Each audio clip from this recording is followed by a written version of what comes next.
దయ కొరకు మీకు ధన్యవాదములు. స్నేహితులారా, సాయంకాల శుభాలు మీకు. మన ప్రియ ప్రభువైన యేసుక్రీస్తు వారి నామమున ఈ రాత్రి ఇక్కడ ఉండి మరలా మీతో మాట్లాడటానికి శ్రేష్టమైన తరుణమే.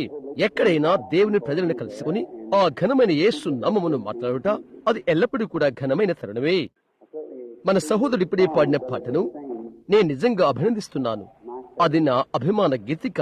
యేసును వారు కేవలం ఒక ప్రవక్తగా లేక మంచి మనిషిగా లేక ఒక ఉపదేశకునిగా వారు చేయుటకు ప్రయత్నిస్తున్నప్పుడు నిజముగా అది ఆయన దైవత్వాన్ని, ఆయన ఏమై ఉండెనో దానిని అది బయటకు తెచ్చును. ఆయన వంటి వారు భూమి మీద ఎవరూ లేరు, ఇక ఎవరు ఉండబోరు. ఆయన ఇమ్మానుయేలు, ఆయనే అల్ఫా ఒమేగా, ఆది అంతము. ఆయన వర్తమాన భూత భవిష్యత్తులో ఉన్నవాడు. దావీదు యొక్క వేరు మరియు చిగురై ఉన్నాడు. ఆయన తెల్లవారు వేకువ చుక్క. ఆయన యందు దైవత్వం నివసించెను. ఆయనలో దేవుడు ఉండెను. దేవుడు ఆయన కుమారుడైన క్రీస్తులో ఉండెను. ఆయన తనకు తాను లోకమును సమాధానపరచుకుంటకు యేసు చెప్పియున్నాడు, నేను చేయు కార్యములు నావి కావు, నా యందు నివసించు తండ్రియే నా తండ్రియు నేనును ఒకటై ఉన్నాము. దేవుడు శరీరరీతిగా ప్రత్యక్షమయ్యాడు.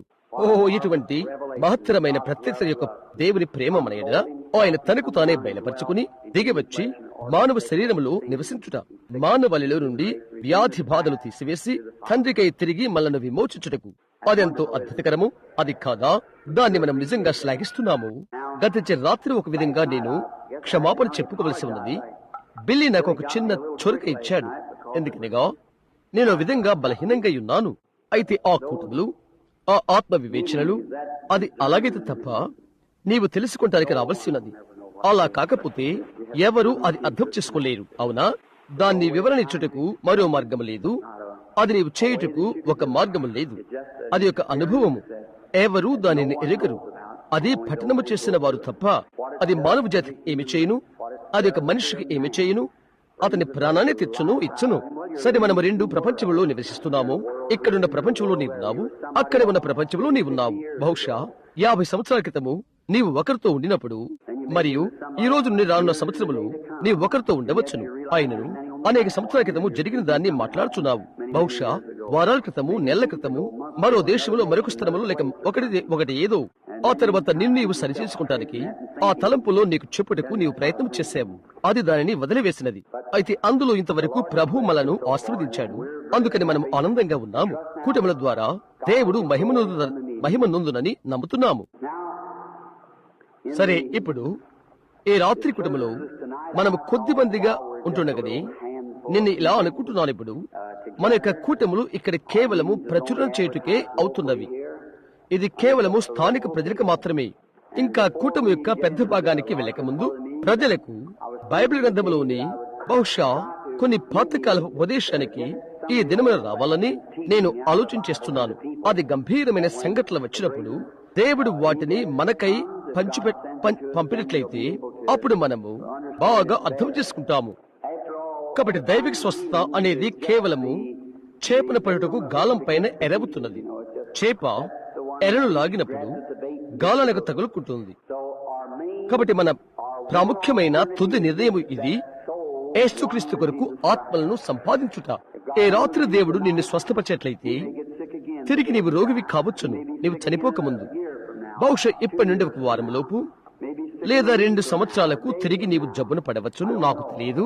అయితే ఒకటి నిజము, ఈ ఒకానొక దినాలలో నీవు ఈ లోకాన్ని విడిచిపెట్టబోతున్నావు. ఎందుకనగా ఇది కేవలము అతుకు వేయబడి ఉన్నది. అయితే ఆ ఆత్మ ఎప్పుడైతే సంధింపు చేసుకుని తిరిగి జన్మిస్తుందో నీవు నిత్య జీవాన్ని కలిగి ఉంటావు. ఇక్కడ నీకు ఏమి జరిగినప్పటికీ నువ్వు ఎన్నడూ నశింపవు. యేసు చెప్పియున్నాడు, నా మాటలు విని నన్ను పంపిన వానిందు విశ్వాసముంచువాడు నిత్య జీవము గలవాడు. అది ప్రస్తుతము నిత్య జీవము. అయితే తీర్పులోనికి రాక గతము మరణములో నుండి జీవులోనికి దాటి ఉన్నాడు. అది మనలందరినీ మెథస్లుగా చేసి కేకలు పెట్టింపజేస్తుంది. అవును కదా? అవునది నిజం. తలచినట్లయితే దేవుడు అది చేశాడు. అది నా మాట కాదు, అది ఆయనది. పరిశుద్ధ యోహాను 5:24.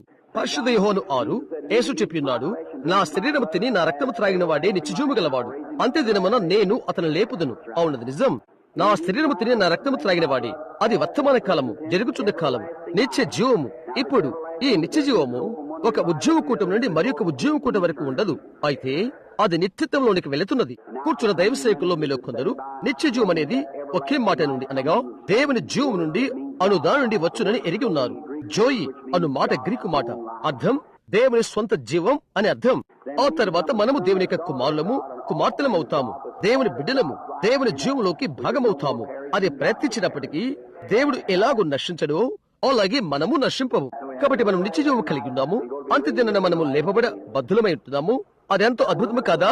అది బాప్టిస్టులను, మెథడిస్టులను కరస్పర్శ చేయువారిగా, కేకలు పెట్టి వారిగా చేస్తున్నది. అది కాదా? అది తప్పగా చేస్తున్నది. అవునది నిజం. పాతకాల భక్తిని గురించి అదొక మంచి విషయము. అది ప్రతి ఒక్కరూ కలిసి కూర్చొని ఒకరినొకరు ప్రేమించుట చేస్తున్నది. నిజంగా అది చేస్తున్నది. అది వ్యత్యాసాలు తొలగించి నూతన సృష్టిగా చేస్తున్నది. అది టొక్కసిన కోటు ఒక జత ఓవరాల్స్ ధరింప చేసి ఒకరి చేతుల్లో ఒకరు నడుము చుట్టూ చుట్టింపుకొని చేసి, సహోదరుడా ఎలా ఉన్నావు అని చెప్పింపు చేస్తున్నది. అవునది నిజం. నిజంగా అది చేస్తున్నది. అది పట్టు వస్త్రము క్యాలికో ధరింప చేసి నడుము చుట్టూ చేతులు పెట్టి, సహోదరి నేను నిన్ను ప్రేమిస్తున్నాను అని చెప్పింపు చేస్తున్నది. అది అలా చేస్తున్నది. అది తప్పక చేస్తున్నది. వేరు బంధాన్ని చించివేస్తున్నది. ధనికుడు, పేద, స్వతంత్రుడు లేక బానిస, మనమంతా క్రీస్తు యేసునందు ఒక్కటే. ఆదివారం మందిరములో ఉన్న వారందరూ ఇక్కడ కూర్చుని ఉంటే నేను చూస్తున్నప్పుడు మనము ఆదివారం బడి పాఠాన్ని కలిగి ఉన్నాము. రక్తము ద్వారా విమోచన.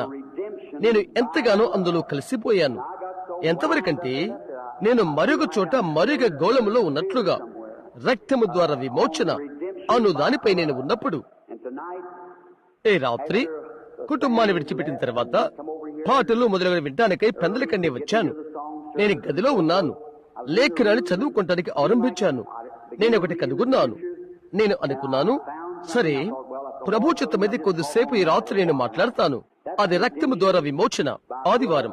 ఇప్పుడు ఈ రాత్రి నేను శక్తి ద్వారా విమోచన అను దాని గురించి మాట్లాడబోతున్నాను. రేపు రాత్రి సంపూర్తయిన దానిలో విమోచన నేను మాట్లాడబోతున్నాను. ప్రభుచితమైతే అది ఆనందములు. రక్తములో, శక్తిలో, ఆనందం మరియు ఆనందములో విమోచన. మరి దీన్ని బయటికి లాగటానికి అనేకులైన విద్యావంతులైన పండితులు ఇది ఎలాగూ ఛేదించాలో, ఈ విధమైన ప్రత్యక్షత ఎలా ఇవ్వాలో తెలుసు. బహుశా ఇది లేక అది లేక ఒకటి విసురుట. అయితే నాకైతే నేను ఇక్కడున్న విచ్చిలేని పామరుడైన బోధకుల్లో ఒకడును. నేను చేయటానికి నేను ఎరిగిన ఒకటి ఛాయలు దగ్గరగా నున్నానా లేదా అనేది నేను తప్పక ఎరగవలసి ఉన్నది.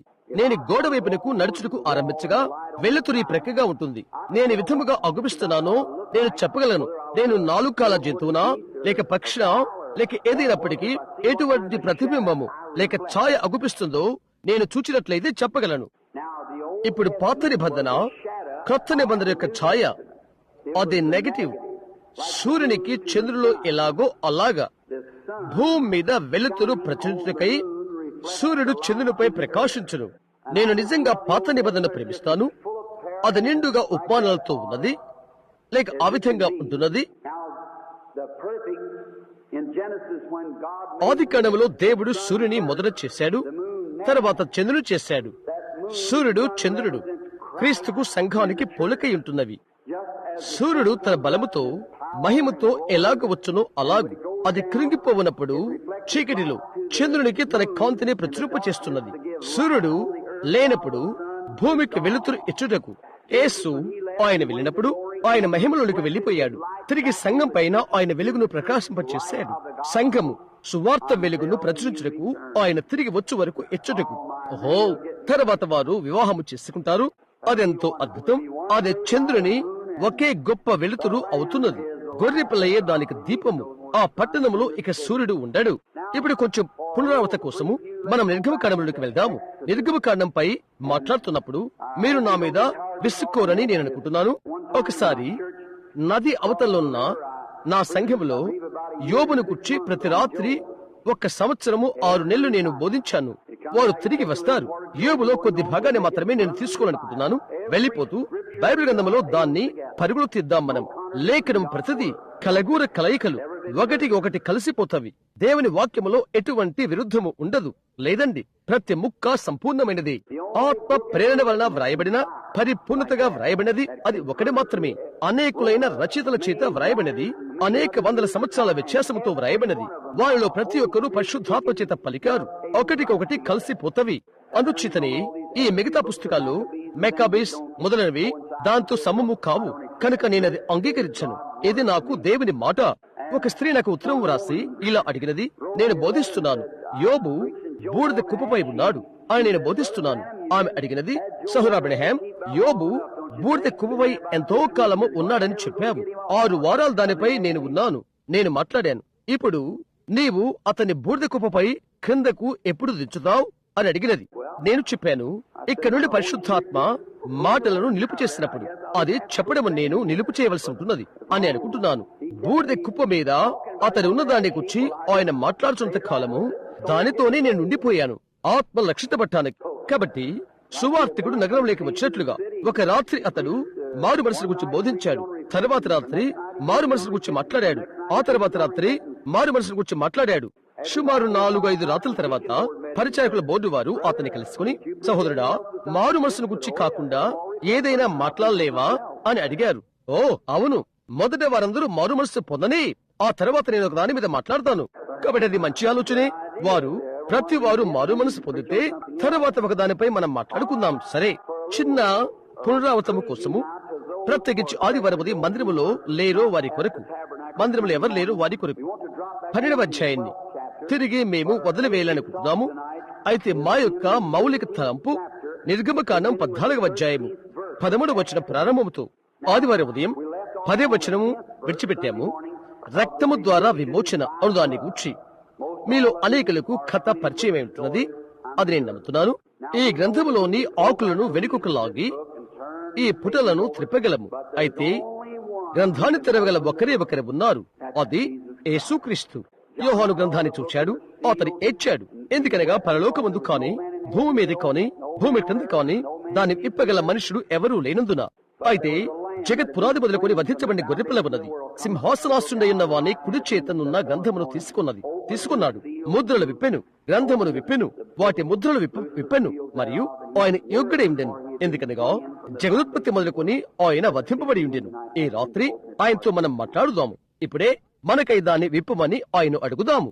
దయగల ప్రేమగల తండ్రి, మేము నీ యొద్దకు వచ్చుచున్నాము. ప్రప్రథముగా నిన్నే ఉచ్చరణ చేస్తూ యేసు నామమున నీ యొద్దకు వచ్చుచున్నాము.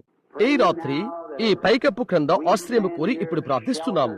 ఎక్కడైతే బయట తుఫాను భీభత్సముగా ఉన్నదో, వర్షము ఈదురు గాలులతో ధ్వనులతో ఉన్నదో, అటు ఇక్కడ నిలబడే దేవుని గృహము లోకి వచ్చినందుకు మేము ఎంతో కృతజ్ఞతలు చెల్లించుకుంటున్నాము. ఒక ఆశ్రయపురమునందుకు, ఒక శిఖరమునందుకు మేము కృతజ్ఞతలు చెల్లించుకుంటున్నాము. యెహోవా నామము బలమైన దుర్గము, నీతిమంతుడు అందులోనికి పరిగెత్తి సురక్షితముగా ఉండును అని నీవు చెప్పి ఉన్నావు. ప్రభువు నామం మేము ఎరిగినందుకు, అందులోనికి మేము వచ్చినందుకు మేము ఎంతో ఆనందంగా ఉన్నాము. ఈ రాత్రిలో నీవే ఈ వాక్యమును తెరవమని తండ్రి నీకు ప్రార్థిస్తున్నాము. పరిశుద్ధాత్మ వచ్చి వాక్యములకు చేరును కాక. ఈ పేద దీన దాసుని యొక్క పెదవులను ఎవరైతే వింటున్నారో అట్టి నీ బిడ్డల హృదయాలను సున్నతి చేయము.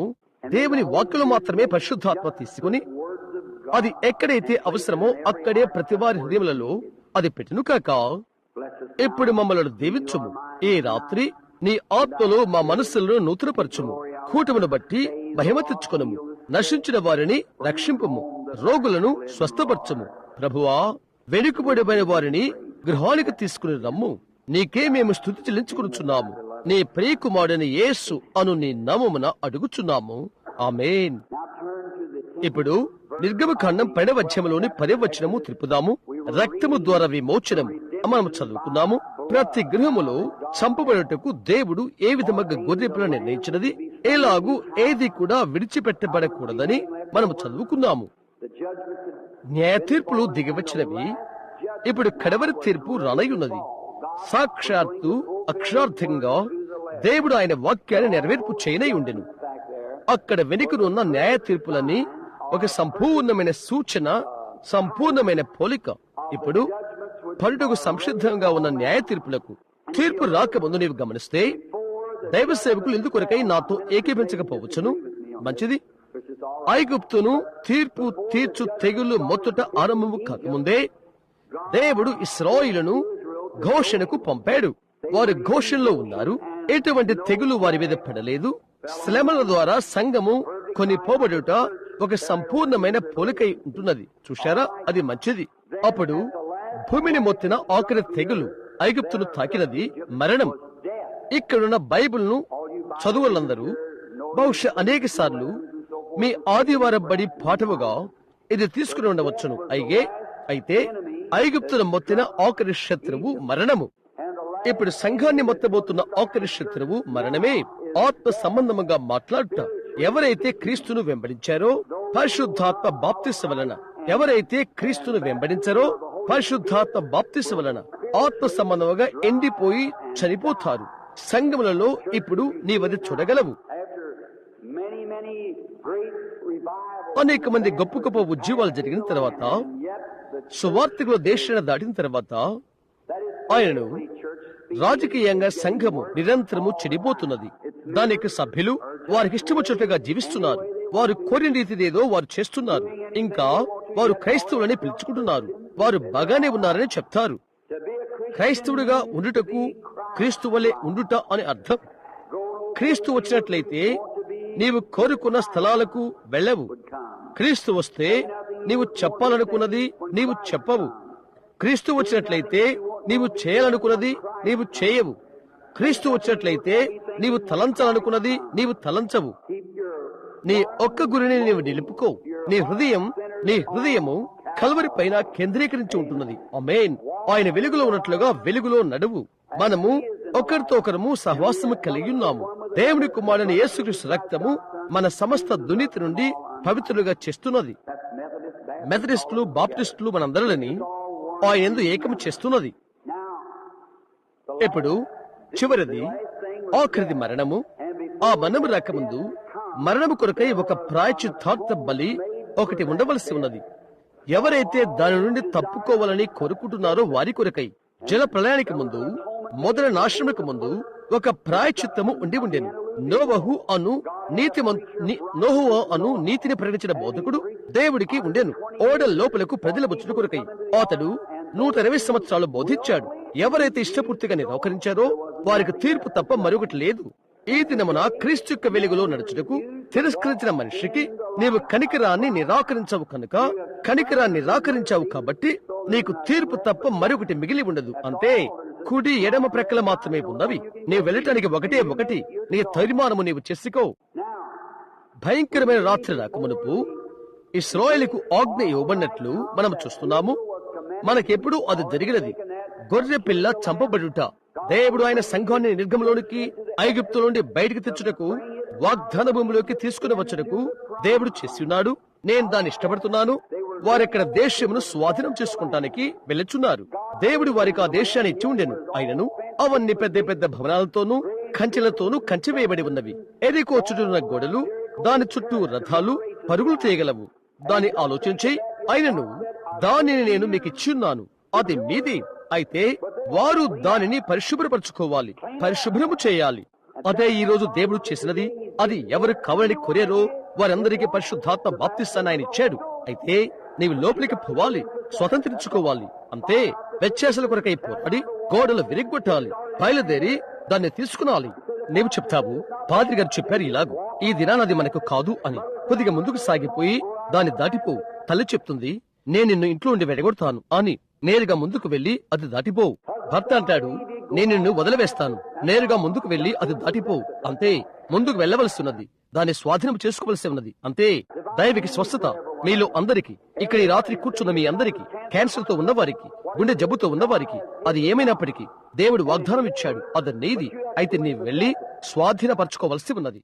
ఇప్పుడు నువ్వు చెప్తావు, సరే, అంత బాగా నాకు అనిపించట్లేదు, అదేమి చేయదు, వాగ్దానం నీది, నీకు దేవుడిచ్చున్నాడు. లోపలికి వెళ్లి ఒక ప్రక్క నుండి మరొక పక్కకు ఫిలిష్తీయులను చంపు, హెవ్వీయులను, అమోరీయులను బయటకు తీసి వారిని చంపు. లోపలికి వెళ్లి స్వాధీనము చేసుకో. దేవుడు చెప్పాడు, అది నీది, వెళ్ళు, అది తీసుకో.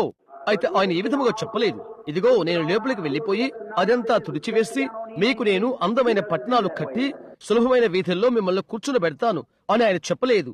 ఆయన ఆ విధముగా చేయడు. ఆయన నీకు అది ఇచ్చి ఉన్నాడు. నీవు ఒకటి చేయవలసి ఉన్నది.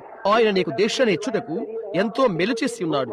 ఆయన నీకు సహాయము చేసి నీతో ఉంటానని చెప్పబడి ఉన్నది. వెళ్లి తీసుకో.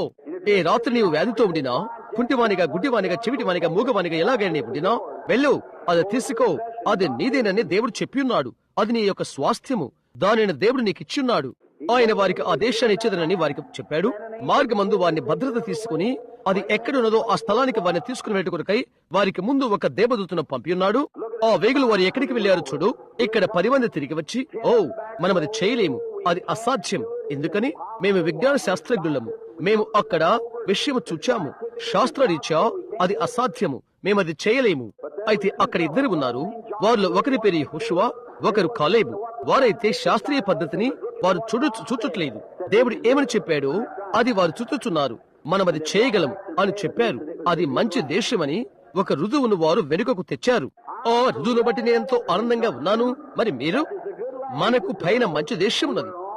ఈ రాత్రి మనము మన రహదారి పైన ఉన్నాము. హల్లెలూయా. మంచిది. ఇక్కడే వారు ఉన్నారు. కొంచెము విడుదలకు ముందు దేవుడు ఇశ్రాయేలు ఆ గొర్రె పిల్లను చంపవలని కోరుతున్నాడు. వారు భద్రతలో ఉన్నారని చిది కొరకు తలుపు ద్వారబంధపు పైకమ్మికి నిలువు కమ్మికిని రక్తమును పుయ్యమని, ఈ విధముగా ప్రతి కమ్మికి వారు లోపలికి వెళ్లి ఈ గొర్రె పిల్లను దాని ప్రతి ఒక్క ముక్కను తినవలెను. గమనించు, గొర్రె పిల్ల అంతా దానిలో కొంత భాగము కాదు, దాని యొక్క ప్రతి ముక్కను భుజింపవలెను. కొందరంటారు, నేను ఈ భాగాన్ని మాత్రమే తింటాను, నేను ఈ భాగాన్ని మాత్రమే నమ్ముతాను. అయితే నీవు అదంతా నీవు తినవలసి ఉన్నది. దానిలోని ప్రతి ముక్క నీవు చెప్తావు, ఓ ఆయన పొందిన దెబ్బల చేత మనకి స్వస్థత కలుగుచున్నది అని నమ్ముతున్నాను అని. అయితే ఆయన పొందిన దెబ్బల చేత దాని గురించి నాకు తెలియదు. అది అంతా మనకు కావలసి ఉన్నది. దాని యొక్క ప్రతి ముక్క తినవలసి ఉన్నది. అది అంతా అందులో కొంత గట్టిగా ఉంటున్నది. అయితే మనం అది తినవలసి ఉంటున్నది. ఏ విధముగానైనా ఆ విధంగానైనా దేవుడు చెప్పి ఉన్నాడు. ఇప్పుడు 10వ వచనం గమనించు. ఉదయ కాలం వరకు దానిలోని దేదియు మిగిలింపకూడదు. ఉదయ కాలం వరకు దానిలో మిగిలినది అగ్నితో కాల్చివేయవలెను. అందులో ఏది విడవకూడదు. ప్రతిది ఆయన చెప్పాడు. మీరు దానిని తిన్నప్పుడు పచ్చిగానున్నదైనను ఉడకనదైనను తినకూడదు. అయితే బాగా ఉడికిన దానినే మీరు తినవలెను. నేను అది ఇష్టపడుతున్నాను. దేవుని వాక్యాన్ని ప్రజలు తినడానికి ప్రయత్నం చేస్తారు. అది పచ్చిగా ఉన్న దానిని తీసుకుంటానికి ఇష్టపడతారు, చప్పరిస్తారు, దానిపై ఉమ్మి వేస్తారు, ప్రతిదీ చేస్తారు. నేనది తీసుకోలేను, దానికి నిలబడలేను అని చెప్తారు. అది సరిగా ఉడకలేదు. అది అంతే. ఆయన చెప్పాడు, అగ్నితో దాన్ని కాల్చవలను. నిప్పు పరిశుద్ధాత్మక పోలిక. మొదట నీవు దేవుని నీ హృదయంలోనికి స్వీకరించాలి. అది దానిని నీకై ఉడకబెడుతున్నది. అవునది నిజం. దాన్ని ఉడకనీయవలను సంపూర్తిగా. ఆ తర్వాత అది రుచిగా ఉంటున్నది. బయట విధముగా నీవు నిలబడి చెప్పలేవు, ఓ అది నాకో కాదో నాకు తెలియదే, గతించిన దినాలకు సంబంధించినదేమో. అది మొదటి పరిశుద్ధాత్మ పొందుకు. ఆ తర్వాత దైవిక స్వస్థత ఏదో నీకు అర్థమవుతుంది. చూడు, అలాంటప్పుడు హృదయ కదలిక, భక్తి అనగా అర్థమేదో చూడు. గొర్రె పిల్ల వచ్చినప్పుడు దానిని ఉడకబెట్టుటకు పరిశుద్ధాత్మ నువ్వు పొందినప్పుడు. ఆమేన్. అవునది నిజం. మొదటి గొర్రె పిల్లను ఉడకబెట్టు. దానిని ఉడకబెట్టుటకు నీకు అగ్ని కావలసి ఉన్నది. అది కాల్చవలసి ఉన్నది. అప్పుడు అది రుచిగా అవుతున్నది. దాన్ని కాల్చు. అన్నిటినీ అది కాల్స్తుంది. కొద్ది కాలం క్రితమే నేను ఇక్కడ నిలబడి ఉన్నాను, పెద్ద కొలిమి దగ్గర. ఆ అగ్ని ఎంత వేడిగా ఉన్నదో నేను గమనించాను.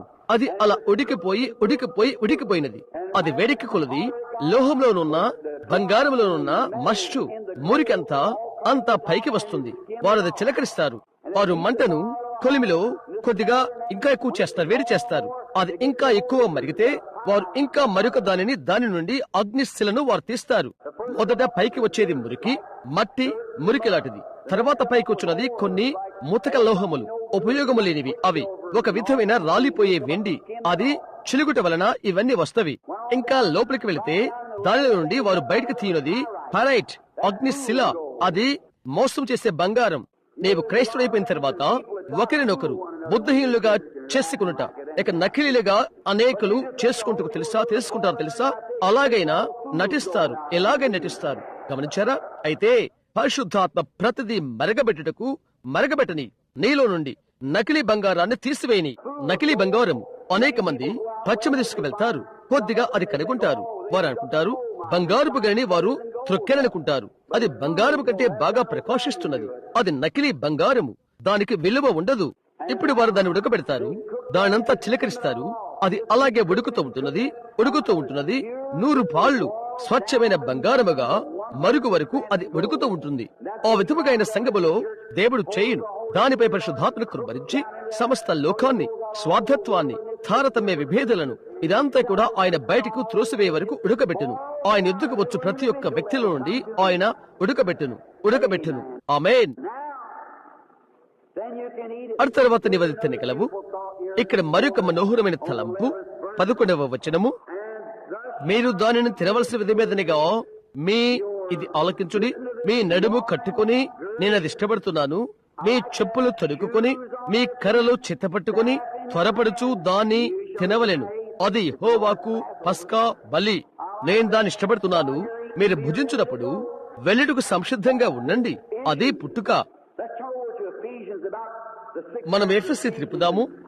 6వ అధ్యాయం ఎఫెస్సి సంఘం యొక్క సంసిద్ధతను గురించి పౌలు ఇక్కడ ఏమని చెప్పాడో చూడు. ఎఫెస్సి 6వ వచనం, 6వ అధ్యాయము 14వ వచనము ఆరంభము నుండి. ఎలాగనగా మీ నడుమునకు సత్యమును దట్టి కట్టుకుని నీతియను మైమరువు తొడుగుకొని పాదములకు సమాధాన సువార్త వలనైన సిద్ధ మనస్సును జోడు తొడుగుకొని నిలువబడుడి. ఇవన్నీ కాక విశ్వాసమును డాలు పట్టుకొనుడి. దానితో మీరు దుష్టుని అగ్ని బాణములన్నిటినీ ఆర్పుటకు శక్తిమంతులవుదురు. మరియు రక్షణైన శిరస్త్రాణమును దేవుని వాక్యమును ఆత్మ ఖడ్గమును ధరించుకొనుడి. చూశారా, యుద్ధమందు సాగిపోవునప్పుడు యుద్ధ రంగము కొరకు ఒక మనుషుడికి పౌలు వస్త్రధారణ చేయుచున్నాడు. ఆరంభములో దేవుడు ఇశ్రాయేలు విడుదల చేయనప్పుడు ఆయన చెప్పి ఉన్నాడు, నీవు సాగిపోవటకు సంసిద్ధపడవలసి ఉన్నది. నీవు రక్తము కిందకి వచ్చినప్పుడు నీ చెప్పులు తొడుక్కో, నీ నడుము కట్టుకో, నీ కర్ర చేత పట్టుకో, పిలుపుకు సంసిద్ధపడు. నేను దాన్ని ఇష్టపడుతున్నాను. ఇప్పుడు ఒక మనుష్యుడు క్రీస్తులోనికి వచ్చినప్పుడు అతడు తన సువార్త చెప్పులు తొడుక్కోవాలి. సువార్త పఠించుటకు రక్షణ శిరస్థానమును నీతిని మైమరువు నడుము కట్టుకొని సహజంగా పాతకాలపు సైనికులు యుద్ధ ఆభరణాలు వారు ధరించిన తర్వాత వారు ఒక పెద్ద దట్టి పెట్టుకుంటారు. వారు అది కలిపి పెట్టుకుంటారు. శత్రువు బల్యము తగలకున్నట్లు ఈ డాలును వారు నడుమునకు కట్టుకుంటారు. ఎటువంటి నిజమైన పాట మనకు అది. వారి నడుము బలహీనపడి డాలు క్రిందకు చారుపుతున్నప్పుడు వారి నడుము గట్టిగా సరిచేసుకుంటారు. పైకి తెచ్చి మరలా తగిలించుకుంటారు, బిగించుకుంటారు. నీవు కృంగుతున్నట్లుగా నీవు భావించినప్పుడు ఈ దినమన నీకు ఎంతటి సంపూర్ణమైన చిత్రమవుతుంది అది, లేక దాని వల్ల లాభము లేదు అని అనినప్పుడు క్రింద కొంగి కొద్దిగా నీ దట్టిని బిగించు. చేతిలో కొద్దిగా బిగిస్తూ ఖడ్గాన్ని లాగు, ముందుకు సాగు. నేను దాన్ని ఇష్టపడుతున్నాను.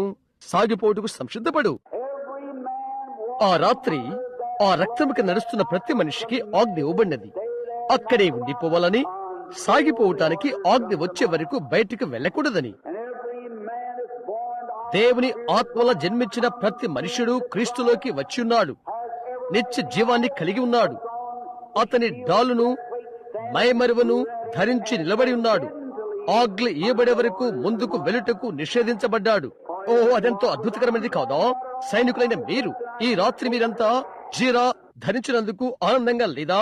మందిరములో పాటలు, నాయకుడు ఈ పాటను కలిగి ఉంటాడు. ఆ యొక్క భావన గీతిక, ఓ క్రైస్తవ సైనికులారా, యుద్ధము జరుగుతుంది. భీకరముగా ముఖాముఖిగా బారులు తిరిగిన్నారు. తలుక్కుమను సర్వాంగ కవచాలతో, రంగురంగుల బారులతో మంచి చెడులు ఈ దినాన పోట్లాడుతూ ఉన్నవి. యుద్ధము జరుగుతుంది. అయితే అలసిపోవద్దు. ఆయన బలమైన భద్రతలో బలశాలిగా ఉండు. దేవుడు మన పక్షమున ఉండగా ఆయన పతాకం మనపై ఉంటే చివరకు విజయ గీతగా మనం పడుతాము. అనేకమైన వృద్ధులైన భక్తులు సమాధి వద్దకు వెళ్లిపోయారు. అయితే ఈ దినములలో దూరానున్న కొత్త ప్రపంచములో వాగ్దాన భూమిలోకి వారు వచ్చినప్పుడు శిలువ పతాకము మనపైనే ఉంటున్నది. విజయ గీతము మనం పడుతాము. ఆ రాత్రి పెళ్లి విందులో బల్ల చుట్టూ మనం కూర్చొని, ఆ పెద్ద బల్ల బహుశా 100,000 మైళ్ళ దూరం ఉంటున్నది. రక్తముతో కడుగుబడిన భక్తులు అక్కడ చుట్టూ కూర్చుంటారు. నేను ఆ బల్ల దగ్గరికి వెళ్లి వారిలో ప్రతి ఒక్కరిని కరస్పర్శ చేసి ఆమేన్ పెద్దగా కేక వేస్తాను. నేను కేక వేయటం మీరు వినాలని ఉందా? నేనెక్కడికి చేరే వరకు వేచి ఉండండి. నన్ను గమనించుడి. ఇంకా అందుకొరకై నేను సరిపడలేదు. అయితే గమనించుడి. ఇప్పుడు సాగిపోవుట సంసిద్ధపడుడి. మనం వెళుతున్నాము. ఇక్కడ ఒక విషాదకరమైన చిత్రం. మన యొక్క యథాతథ పఠానికి మనం వెళ్ళక ముందు 38వ వచనములో మనము కనుగొంటాము. విను, అనేకులైన అన్య జనుల సమూహము, మిశ్రిత జనము బయలుదేరెను వారి మందలతో. అక్కడే ఇశ్రాయేలు పొరపాటు చేసినది, అతీతమైనది ఒకటి జరిగినది. అతీతమైన దాని కొరకై మార్పు లేని జనులు బయలుదేరిరి. చివరికి వారు ఇబ్బందులు పడిపోయిరి. ఇంకా ముందుకు వెళితే ఇక్కడ మనము గమనిస్తున్నాము 42, 43 వచనాలలో యెహోవా మోషేతో మాట్లాడుతూ, అన్యుడెవడను దాన్ని తినకూడదు, లేక సున్నతి పొందిన వాడైతేనే తినవచ్చును. అన్యుడెవడను, బయట వారెవరను సున్నతి పొందిన వాడు తప్ప మరెవరూ తినకూడదు. ఏ దినాన ఈ దినం మనకున్నది ఎంతటి హీనమైనది. ప్రియ స్నేహితులారా, సంఘములో ఉన్న అందరూ, సంఘానికి సంబంధించిన అందరూ సహవాస భోజనపు ఆరాధన తీసుకుంటారు. అది తప్పు. ఎవరైతే విమోచింపబడ్డారో వారే యోగ్యులు అవుతారు. యెషయా చెప్పాడు, ప్రభు యొక్క బలలన్నీ వాంతితో నిండియుండును. ఇంకా చెప్పాడు, వారికి విజన్, ఎవరికి విజన్ నేర్పుదును, తల్లి పాలు విడిచిన వారికా, చన్ను విడిచిన వారికా. ఇంకా చెప్పాడు, ఆజ్ఞ వెంబడి ఆజ్ఞ, సూత్రం వెంబడి సూత్రము, కొంత ఇచ్చట కొంత అచ్చట, మరియు మేలైన దానిని చేపట్టుడి. దేవుడు మాట్లాడుతున్నాడు. మనము జీవిస్తున్న దినమును ఎరిగి ఉన్నవాడై సంఘము ఎంతగానో రాజకీయంగా ఉండునని, ప్రజల్లోకి ఏదైనా వచ్చుటకు అనుమతించునని సంఘ పుస్తకములో వారి పేరున్నంత కాలము వారు సభ్యులే, వారు సహవాస భోజనములో పాలు పొందుతారు. బైబిల్ తెలుపుతున్నది, ఎవడు అయోగ్యముగా తిన్నునో లేక త్రాగునో ప్రభు యొక్క శరీరమును గుచ్చి రక్తమును గుచ్చి అపరాధేగును. యోహాను 11వ అధ్యాయంలో యేసు మాట్లాడుతున్నాడు. 2వ కొరింథీ 11వ అధ్యాయంలో సంవత్సరాల తర్వాత పౌలు మాట్లాడుతున్నాడు. అది ఎవరైతే అయోగ్యముగా తిని ఏది త్రాగునో వాడు ప్రభు యొక్క శరీరాన్ని గుచ్చి రక్తాన్ని గుచ్చి అపరాధేగును. ప్రతి మనుషుడు తన్ను తాను పరీక్షించుకునేమో. అతడు తీసుకునక ముందు అతడు చెప్తున్నాడు, నేను లేఖనమును నిర్వచిస్తున్నాను. అవునది నిజం. ఎవరైతే అయోగ్యముగా తిని త్రాగుతాడో తనకు శిక్షావిధి పొందుటకే అతడు తిని త్రాగుచున్నాడు. ప్రభు శరీరమని వివేచింపకుండా ఎందుచేత మీలో అనేకులు రోగులను బలహీనులు అగుచున్నారు, అనేక మంది నిద్రిస్తున్నారు. దేవుని దగ్గరే నీవు నిలబడి ఉన్నావని నిశ్చయించుకో. ఎక్కడిది ఛాయ, అది సున్నతి పొందిన వారు తప్ప మరొకరికి కాదు. అతడెంత నమ్మకస్తుడైనను, ఎంతగా అతడు యూదా సంఘానికి సహకరించిన వాడైనప్పటికీ అతడు అన్యుడే అవుతాడు. సహవాస భోజనము తీసుకునక ముందు అతడు నిజమైన సున్నతి పొందిన విశ్వాసి కావలసి ఉన్నది. ఎక్కడ గీత వరకు మనం వచ్చాము ఈనాడు. ఇప్పుడు మనం త్వరగా వెళ్దాము. తరువాత ఈ రాత్రి దేవుడు వారిని బయటకు తీసుకుని వచ్చాడు. మనం ఎప్పుడు 14వ అధ్యాయం 13వ వచనం యొద్దకు తిరుగుతున్నాము. వారికి ముందుగా వెళ్ళటానికి దేవుడు వారికి అగ్నిస్తంభాన్ని ఇచ్చున్నాడు. ఆ రాత్రి ఇక్కడ ఆ పటము వారి యొద్ద ఉన్నదని అనుకుంటున్నాను. ఈ రాత్రి నేను గౌరవంగా చెప్తున్నాను, ఈ రాత్రిలో ఈ గుంపులో మనం ఉన్నప్పుడే నా విధేయత నమ్మకము, ఈ రాత్రి అది మన మధ్య ఉన్నదని నా యొక్క నమ్మకము. ఇశ్రాయేలు నడిపించిన ఆ అగ్నిస్తంభమే మనకు ముందుగా వెళ్ళుచు అవే అద్భుతాలు సూచికలు జరిగించుచున్నది. ఇక్కడ ఉన్న ఏ బైబిల్ ఉపాధ్యాయుడు కాని పండితుడు కాని ఇశ్రాయేలు వెంబడించి వాగ్దాన భూమికి వారిని నడిపించిన ఆ దేవదూత ఎవరినది తెలుసు. అది నిబంధన దూత, అది యేసుక్రీస్తు. ఏ దినమున యేసుక్రీస్తు నిన్న నేడు యుగయుగములు ఒక్కటే రీతిగా ఉండి మీరు అనుకున్నట్లయితే పిలిచే పరిశుద్ధ గుండ్రాళ్లకు ఈ గుంపు ముందు వెంబడిస్తున్నాడు. మంచిది, వెళ్ళుచు విజయము నుండి విజయానికి నడిపించుచున్నాడు. దేవునికి స్తోత్రం. వారి యొక్క దినాలలో, వారి దేశాలలో వారు తృణీకరింపబడి, విసర్జింపబడి, దేశాల వలన తిరస్కరించబడి రకరకాలుగా పంపించబడ్డారు. ఈ రోజు అంతే నిజ విశ్వాసి. మీకు తెలుసా, మీ సంఘాలలో క్రీస్తు కొరకు మీరు నిలబడి సత్యం మాట్లాడితే సంఘమంతా చెప్తారు, అతని వైపు చూడు, అతడు మతిపోగొట్టుకున్నాడు, అతడు పిచ్చివాడైపోయాడు. చూస్తున్నారా? ఎటువంటి సమ్మతిని దానికి వద్దు. ముందుకు సాగు. ఇప్పుడు నీవు ఆయుధధారివై ఉన్నావు. రక్తము నీ ముందు వెళ్ళుచున్నది. పరిశుద్ధాత్మ నిన్ను నడిపించుచున్నాడు. అలాగే ముందుకు సాగు. ఎవరేది చెప్పినా దానిని నీవు సమ్మతింపకు. కలువరి వైపు చూడు, ముందుకు సాగు. అందమైన పోలిక.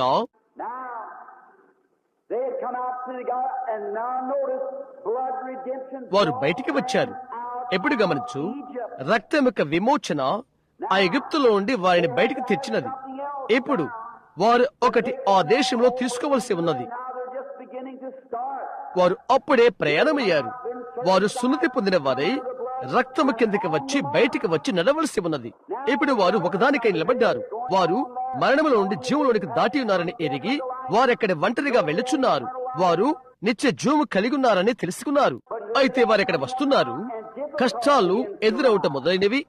ఇక్కడ ఫరో సైన్యము వారిని వెంటాడుతూ వారిని పట్టుకుంటానికి వచ్చుచున్నది. ఇబ్బంది వారికి వచ్చేసినది. వెను దేవుడు మన ఆశ్రయమును దుర్గమునై ఉన్నాడు. ఆపత్కాలము నమ్ముకున్న సహాయకుడు. మీరు చూశారా అనుకుంటున్నాను. చూశారా? అది అక్కడే ఉన్నది. అయితే ఆలకించు. ఇప్పుడు 13వ వచనము. అందుకు మోషే భయపడికుడి అని ప్రజలతో చెప్పాను. నేను దాన్ని ప్రేమిస్తున్నాను. యేసు మృతువులను లేచిన తర్వాత ఆయన మాటలు నిరంతరము భయపడవద్దు అని. అదే ఈ రోజు సంఘముతో ఉన్న ఇబ్బంది. మరణమంతగా భీతిని కలుగు చేస్తున్నది. నిన్ను ఓడిపోవు అనిగా చేస్తున్నది. నీవు క్రీస్తులో ఉన్నప్పుడు ఏ విధంగా నీవు ఓడిపోతావు? నీవు ఓడిపోలేవు. నీవు నిత్య జీవాన్ని కలిగి ఉండవలసి ఉన్నది. యేసు ఆ విధముగా చెప్పాడు. కాబట్టి అపజయాన్ని గురించి భయపడవద్దు. నేను మూఢభక్తి కలిగిన వాడిని అయిపోతున్నానని భయపడుతున్నాను అని నీవంటావు.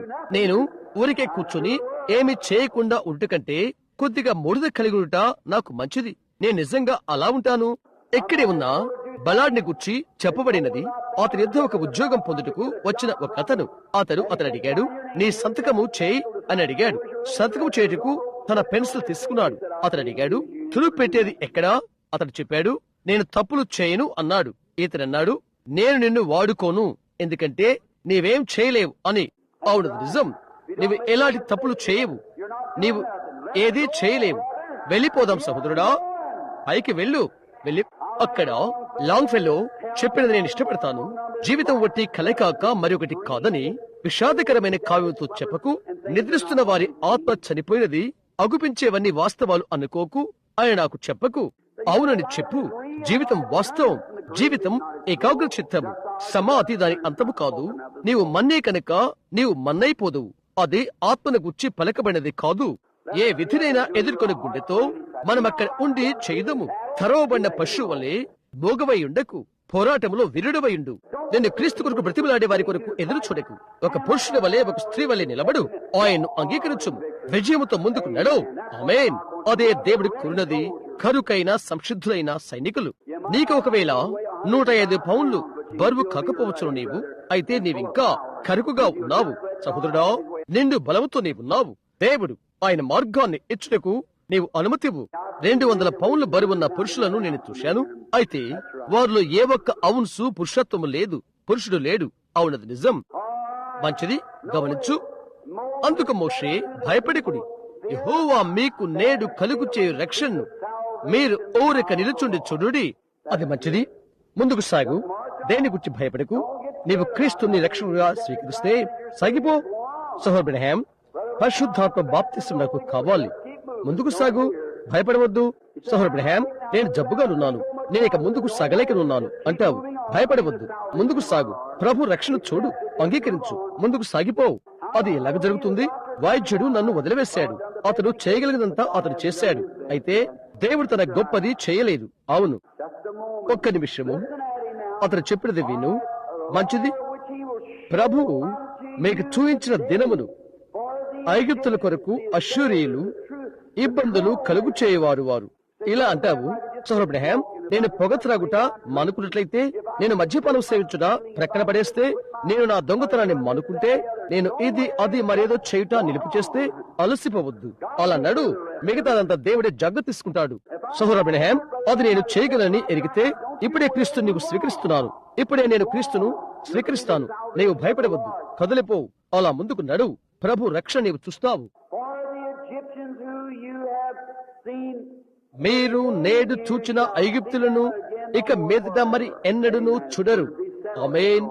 అది జరగబోతున్నది కొద్దిసేపట్లో. యెహోవా మీ పక్షమున యుద్ధం చేయును, మీరు ఊరికయే ఉండవలెను. అంతలో యెహోవా మోషేతో, నీవు ఎలా నాకు మొరపెడుచున్నావు? సాగిపోవుడి అని ఇశ్రాయేలుతో చెప్పుము. నేనది ఇష్టపడుతున్నాను.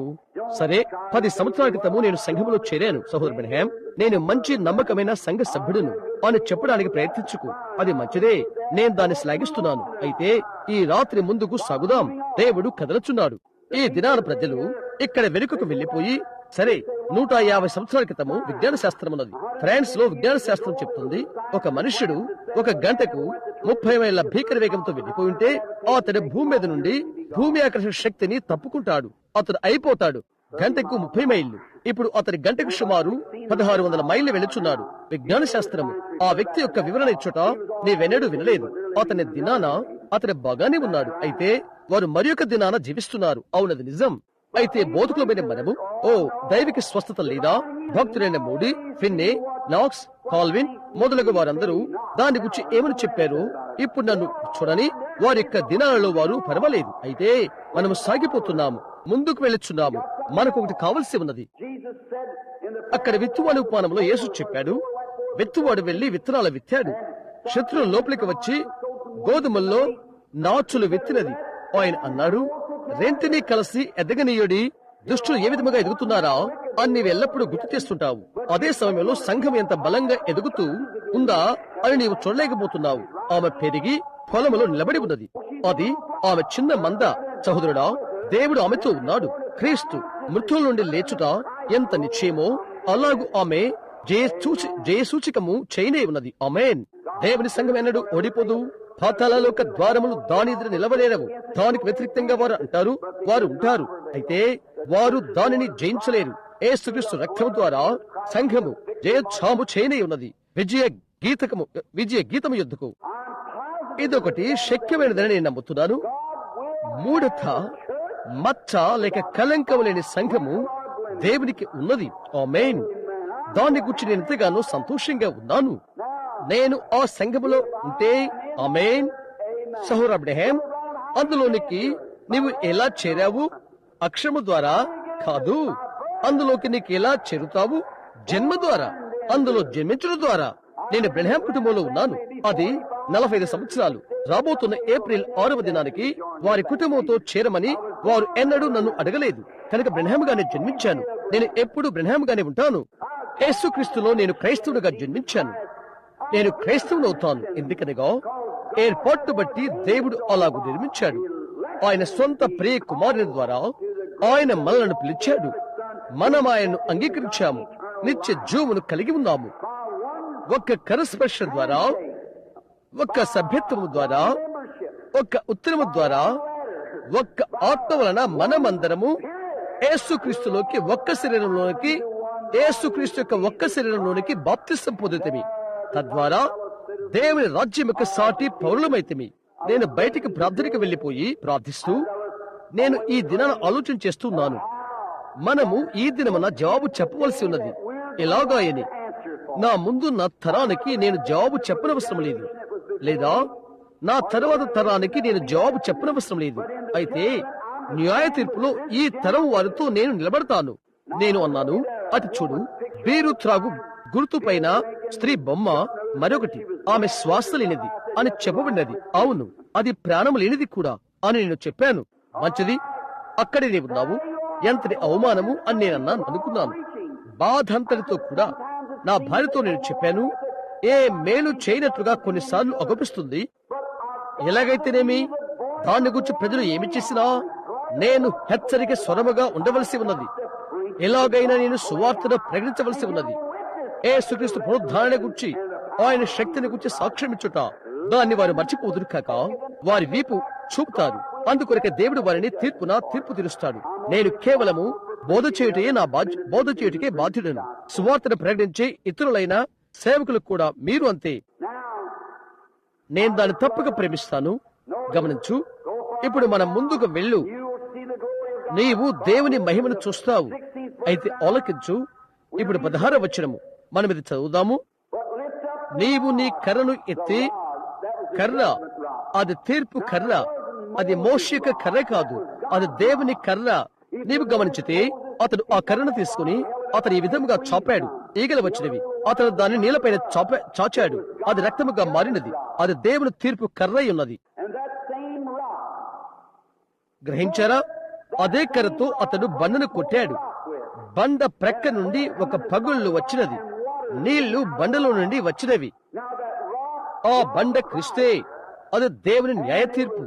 నీవు దానిని తినుదినమున నీవు చచ్చిపోతావు. కలువరిలో క్రీస్తు కొట్టబడెను.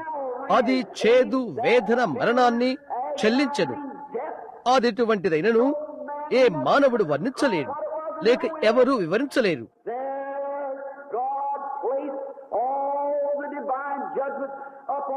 దైవిక న్యాయ తీర్పుదంతా దేవుడు ఆయనపై మోపాడు. ప్రక్కలో ఆయన మొత్తాడు. ఆయన ప్రక్కలో నుండి మన విమోచన కొరకై నీరు, రక్తము, ఆత్మ వచ్చినది. కొన్నిసార్లు ఆయన పఠానికి ప్రజలు పూతపుస్తారు. సిలువలో ఆయన చుట్టూ వస్త్రము చుట్టుకున్నట్లుగా. అది అలాగూ కాదు. వారు ఆ మనుషులపై ప్రతి నీచమైన చేయగల ప్రతి హీనమైనది చేశారు. అయితే ఆయన అలా ఉండవలసి ఉండెను. లోకమందంతటా మహోన్నతమైన అతి నమ్మకమైన వానిగా ఉండవలసి ఉండెను. అదెప్పుడు ఉండినా, ఇక మరెన్నడూ ఉండబోయినా, సిలువలో బట్టలు లేని వానిగా, దిగంబరిగా ఆయన ఉండెను. కొట్టబడిన వానిగా, గాయపరచబడిన వానిగా, రక్తము కారుచున్న వానిగా ఉండెను. హేళన చేయు వారి గుంపులు ఆయన ముఖంపై ఉమ్మివేస్తున్నారు. ఆయన తలపై ఎగతాళి చేయబడు ముళ్ళ కిరీటమున్నది. అయితే అక్కడే ఆయన మరణమును, నరకమును, పాపమును, వ్యాధిని, సమాధిని జయించి మన అందరి కొరకై వెలను చెల్లించున్నాడు. కొన్నిసార్లు ఈ విధంగా చెప్పబడుతున్నది, అక్కడే ఆయన మరణముల నుండి ముళ్ళును తీసినది. అక్కడే పౌలు ఈ విధంగా చెప్పినది, ఓ మరణమా, నీ ముళ్ళు ఎక్కడా? అనేకమైన పురుగులు, కందరీగులు మొదలైన వాటికి ముళ్ళు ఉండునని నేను చెప్పాను. అవి విషపూరితమైనవి, అందులో ఉంటవి. అయితే ఒకసారి అవి కుడితే వాటి ముళ్ళు విరిగిపోతుంది. అయితే ఒకనాడు మరణములో ముళ్ళు ఉండిపోయేను. అయితే క్రీస్తు కల్వరిలో క్రీస్తు మరణపు ముళ్ళును తీసివేశాడు. హల్లెలూయా! ఓ, నేను దాన్ని ఆలోచించేస్తుంటే అక్కడే ఆయన మరణములో నుండి నీ కొరకు, నా కొరకు ముళ్ళును లాగివేశాడు. మరణపు ముళ్ళంతా రోమా చెరసలలో వారు పౌలు యొక్క తలను నరకబోతుండగా అతడు చెప్పాడు, మరణమా, నీ ముళ్ళెక్కడ? కల్వరి వెనుక చూయించాడు. అక్కడే ముళ్ళు మరణముల నుండి బయటకు లాగివేయబడినది. హతలమా, నీ విజయం ఎక్కడ? అతడు అన్నాడు, అయితే మన ప్రభు అయిన యేసుక్రీస్తునందు మనకు జయము అనుగ్రహించుచున్న దేవునికి స్తోత్రం. ఆమేన్. మంచిది. కర్రను ఎత్తి న్యాయ తీర్పు. కర్రను ఎత్తి ఆ సముద్రం వైపు నీ చెయ్యి చాపి దాని పాయలుగా చేయము. అప్పుడు ఇశ్రాయేలు సముద్రపు మధ్యను 6 నేల మీద నడిచిపోవద్దురు. ఇదిగో, నేనే ఐగుప్తీల హృదయములను కఠినపరచుదును. వారు వీరిని తరుముదురు. నేను ఫరో వలనను, అతని సమస్త సేన వలనను, అతని రథముల వలనను, అతని గుర్రపు రౌతుల వలనను నాకు మహిమ తెచ్చుకొందును. నేను ఫరో వలనను, అతని రథముల వలనను, అతని గుర్రపు రౌతుల వలనను మహిమ తెచ్చుకున్నప్పుడు నేను యెహోవానని ఐగుప్తీయులు తెలుసుకొందురనెను.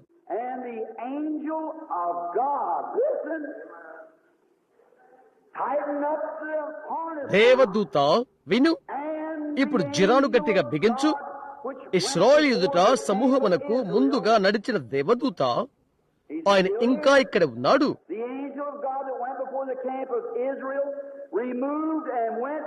అప్పుడు ఇశ్రాయేలు ఎదుట సమూహమునకు ముందుగా నడిచిన దేవదూత వారి వెనుకకు పోయి వారిని వెంబడించెను. ఆ మేఘస్తంభము వారి ఎదుటి నుండి పోయి వారి వెనుక నిలిచెను, లేక ఇక్కడ నుండి వెళ్లిపోయి ఇక్కడ వెనుక నిలిచిపోయాను. ఇబ్బంది సమయంలో వెళ్లి మధ్యలో నీకు ఇబ్బందులు ఆరంభమైతే, రోగ బాధలు నీ చుట్టూ ముట్టితే, దేవుని దూత వచ్చి నీకు వ్యాధికి మధ్య నిలబడుతుంది. మార్గం మధ్యలో నిలబడి దేవుని వాక్యము తీసుకోమని నీకు సవాలు చేయను. వారు దేశంలోకి వెళ్ళేట కొరకై దేవుడు ఇశ్రాయేలుకు వాగ్దానం ఇచ్చాడు. అక్కడ బహుశా లక్షల మంది దవుడు తీస్తూ వారిని వెంటాడుతూ వారిని తరుముతూ గొడ్ల మంద వలె వారికై వచ్చుచున్నారు. అయితే ఎవరైతే వాగ్దాన భూమికి వారిని తీసుకుని వెళుచున్నాడో ఆ ప్రభుదూత తండ్రులోండి వెళ్లిపోయి వారికిని ఆ అపాయమునకును మధ్య నిలబడ్డాడు. హల్లెలూయా! ఆయన ఇంకో అది చేయను. ఆయన దారి చేకూర్చును. అందుకై నేను ఆయన ప్రేమిస్తున్నాను. మరి మీరు ఎప్పుడు ఇక్కడ కూర్చున్న ప్రతి వ్యాధిగ్రస్తుడికి ఆయన మార్గమును చేకూర్చును. ఆయన ఎప్పుడో మార్గాన్ని చేకూర్చాడు. ఆయన నీకును ఇబ్బందికి మధ్య నిలబడి ఉన్నాడు. ఆయన ఇప్పుడే ఇక్కడ ఉన్నాడని నాకు తెలుసు. నీవనుకున్నట్లుగా నీవు నన్ను మూఢభక్తి గలవాడవని అంటావు. నీవు చెప్పిన దానికి నేను బాధ్యుణ్ణి కాదు. అయితే నేను చెప్పిన దానికి దేవుని ఎదుట నేనే బాధ్యున్నవుతాను. అయితే ఎవరైతే ఇశ్రాయేలును నడిపించాడో, ఎవరైతే ఇశ్రాయేలు నడిపించనో, ఈ రాత్రి మీరు చూచిన ఆ వెలుగు లేక ఆ పటం మీద మీరు చూస్తున్న వెలుగు, నేనది సరిగ్గా తీర్పు తెచ్చినట్లయితే వారు దానిని బయట పెట్టారని నేను అనుకుంటున్నాను. ఆ దినమందు యేసు ఏది చేస్తున్నాడో ఖచ్చితంగా దాన్నే చేయడానికి ఇప్పుడు ఆ దేవుని దూతయే ఈ భవనములో ఉన్నాడు. అది నిర్ధారణ చేటుకు ఆయన ఇక్కడే ఉన్నాడు. ఆయన అప్పుడు ఏమి చేసి ఉన్నాడో ఇప్పుడు ఆయన ఇక్కడే ఉన్నాడు. ఎప్పుడు అలాగే ఉంటాడు. మనకును వ్యాధికి మధ్య, మనకు మరణానికి మధ్య నిలబడటకు దేవుని దూత నిలబడి ఉన్నాడు.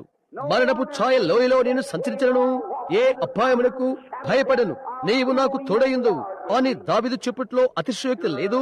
అవును,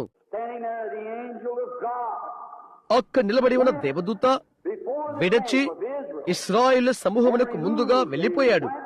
వెళ్లి వారికి శత్రువులకు ముందు నిలబడ్డాడు.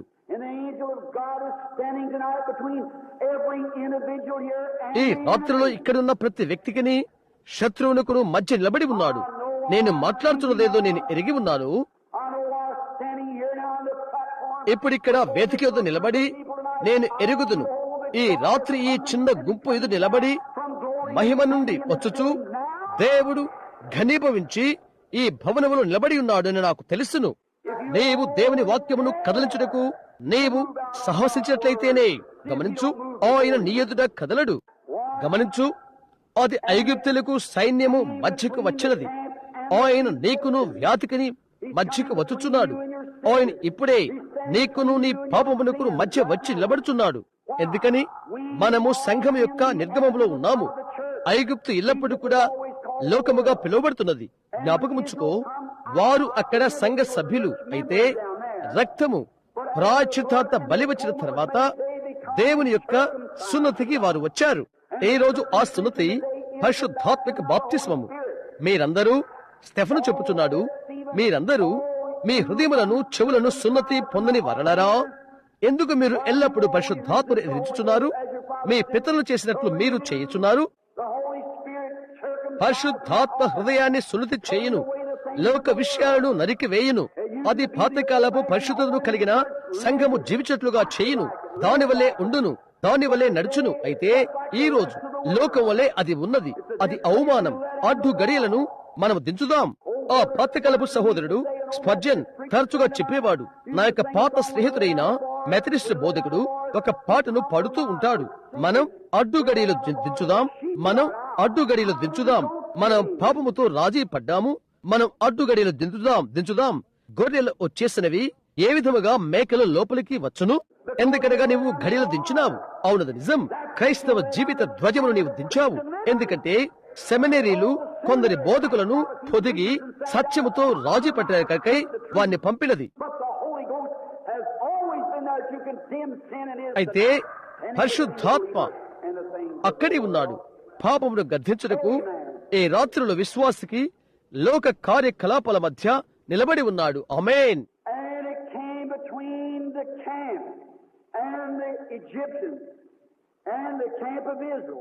అది ఐగుప్తుల సేనకు ఇశ్రాయేల్ సేనకు నడుమ ప్రవేశించెను.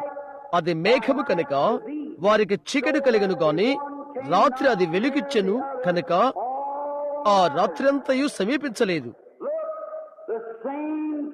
చూడు, ఈ విశ్వాసుల గుంపుకు అదే సంగతి జరుగుతా. వెలుగు వారిని మొత్తుచున్నది. అదురు దెబ్బ నిద్రించు మీ చుక్కాయలు ధరించుడి. ఇక్కడే అది వస్తున్నది. చూడు, వెలుగును తిరస్కరించిన ప్రతి ఒక్కరూ గుడ్డివారైపోయి చీకటిలో నడిచిరి. ఎందుకనగా నీవు వెలుగును అంగీకరించలేదు కనుక. ఆమేన్.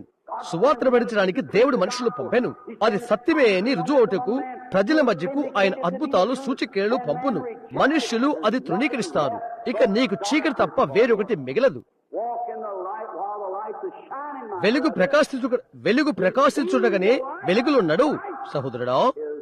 వెలుగు నీకు తెచ్చుటకే ఆయన వచ్చి ఉన్నాడు. ఎవరైతే వెలుగు తృణీకరించారో వారు చీకటి పొందుకున్నారు. అయితే ఈ రాత్రి స్త్రీ పురుషులు ఎవరైతే వెలుగును తృణీకరిస్తారో, చీకట్లో నడుస్తారో, వారు ఎక్కడికి వెళ్ళినది ఎరుగురు వారు. అతను మంచిగా తొలిపోతాడు, ప్రజల్లో పలుకుబడి పొందుకుంటాడు. అయితే దేవుని యొక్క సన్నిధిలో ఎలాగున్నాడో అది ఆశ్చర్యమే. అది గమనించు. ఎటువంటి అద్భుతకరమైనది ఇక్కడ. ఆయన ఒకరికి వెలుగు, మరొకరికి చీకటై ఉంటున్నాడు. ఇశ్రాయేలీయులు మోషే ఉద్ధరించిన తర్వాత, మోషే ప్రార్థించిన తర్వాత వారు సమాధానం పొందగలిగారు. ఇప్పుడు గమనించు. మోషే సముద్రం వైపు తన చేయి చాపగా యెహోవా ఆ రాత్రి అంతయు బలమైన తూర్పు గాలి చేత సముద్రమును తొలగించి దానిని ఆరిన నేలగా చేశాను. నీళ్లు విభజింపబడగా ఇశ్రాయేలీయులు సముద్రం మధ్యను ఆరిన నేల మీద నడిచిపోయింది. నీవు గమనించితే ఇశ్రాయేలీయులు ఎవరైతే చీకటిలో నుండి బయటకు వచ్చి వెలుగును అంగీకరించారో వారు సమస్యలో పడిపోయినప్పుడు వెలుగు తిరిగి వెనుకకు వచ్చినది. రాత్రంతా వారు నిద్రపోయారు. వారు నిద్రిస్తున్నప్పుడు దేవుడు గాలిని పంపి సముద్రం ప్రక్కగా ఊది తప్పించుకున్న మార్గాన్ని తెరచెను. గొర్రె పిల్లకు హల్లెలూయా. ఈ రాత్రి పరిశుద్ధాత్మతో నింపబడినందుకు నేను ఎంతగానో ఆనందంగా ఉన్నాను. మనము నిద్రపోతున్నప్పుడు, దేవుని వాగ్దానంపై ఆనుకుని ఆనందిస్తున్నప్పుడు, తప్పించుకున్న మార్గాన్ని వారికి దయచేస్తానని దేవుడు వారికి వాగ్దానం చేస్తున్నాడు. వారు ఆ వాగ్దానంపై ఆనుకున్నప్పుడు దేవుడు వారి ఎదుటే ఉన్నాడు, మార్గాన్ని తెరుస్తూ. ఆ విషయాలపై అనగా పరిశుద్ధాత్మ ఈ రాత్రి యేసుక్రీస్తును అంగీకరించు ప్రతి స్త్రీ పురుషుడు, నీవు నిద్రిస్తుండగా నీవు ఆయన వాగ్దానంపై విశ్రాంతి పొందుతున్నావు. ఒకవేళ నీవు కుంటివాడివి కావచ్చును, ఒకవేళ నీవు గుడ్డివాడివి కావచ్చును, ఒకవేళ నీవు వెళ్ళలేకపోవచ్చును, నీవు చూడలేకపోవచ్చును, నీవు రోగి ఉండవచ్చును, గుండె జబ్బు, క్యాన్సర్, మరొక దాంతో నీవు చనిపోతూ ఉన్నావేమో. ఈ రాత్రి వెలుగును అంగీకరించు, దానిపై విశ్రాంతి పొందుకో. ఆ గాలి పెంతెకోస్తు దినాన వచ్చిన బలమైన గాలి అక్కడికి దిగివచ్చి నీకై దారిని చేకూర్చును. హల్లెలూయా. వ్యాధులు లోయలో నీవు వెళ్తున్నప్పుడు తిరిగి ఆరోగ్యకరమైన దేశంలోకి వస్తావు.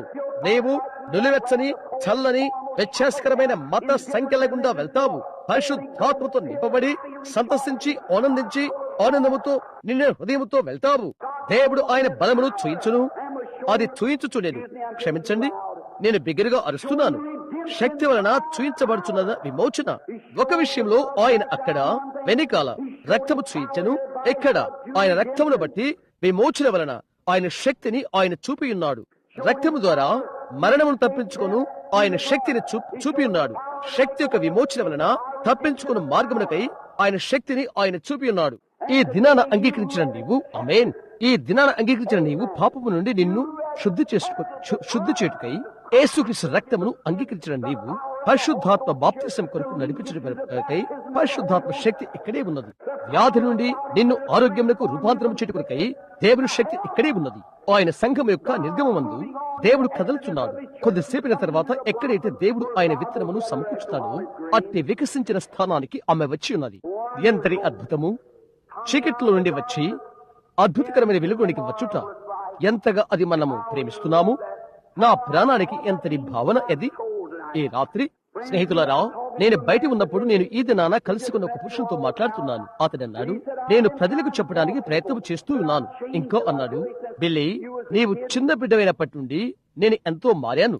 నీవు నా ఎద్దుకు వచ్చి చెప్తుండేవాడవు, నా వ్యాపారస్తుల్లో నేను దేవునితో సరిచేసుకోవాలని, నేను దేవునితో క్రమంగా ఉండాలని ఇంకా చెప్పాడు. ఓ విధంగా నిన్ను బట్టి నవ్వేవాడును. కానీ ఇంకా అన్నాడు, బిల్లీ, ఇప్పుడు విషయాలు మారిపోయినవి.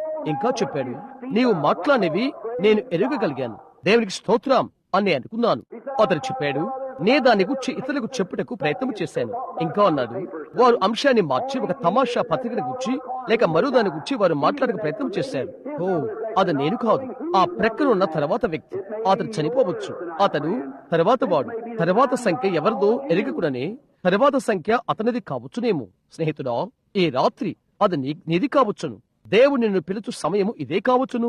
దేవుడు గొప్ప పరిశుద్ధాత్మ ఈ రాత్రి ఇక్కడ మరణానికి జీవానికి మధ్య నిలబడి ఉన్నాడు. వ్యాధికి ఆరోగ్యానికి మధ్య ఇక్కడ ఈ రాత్రి నిలబడి ఉన్నాడు. నేను మాట్లాడుతున్నదేదో ఎరిగి ఉన్నాను. అవునది నిజం.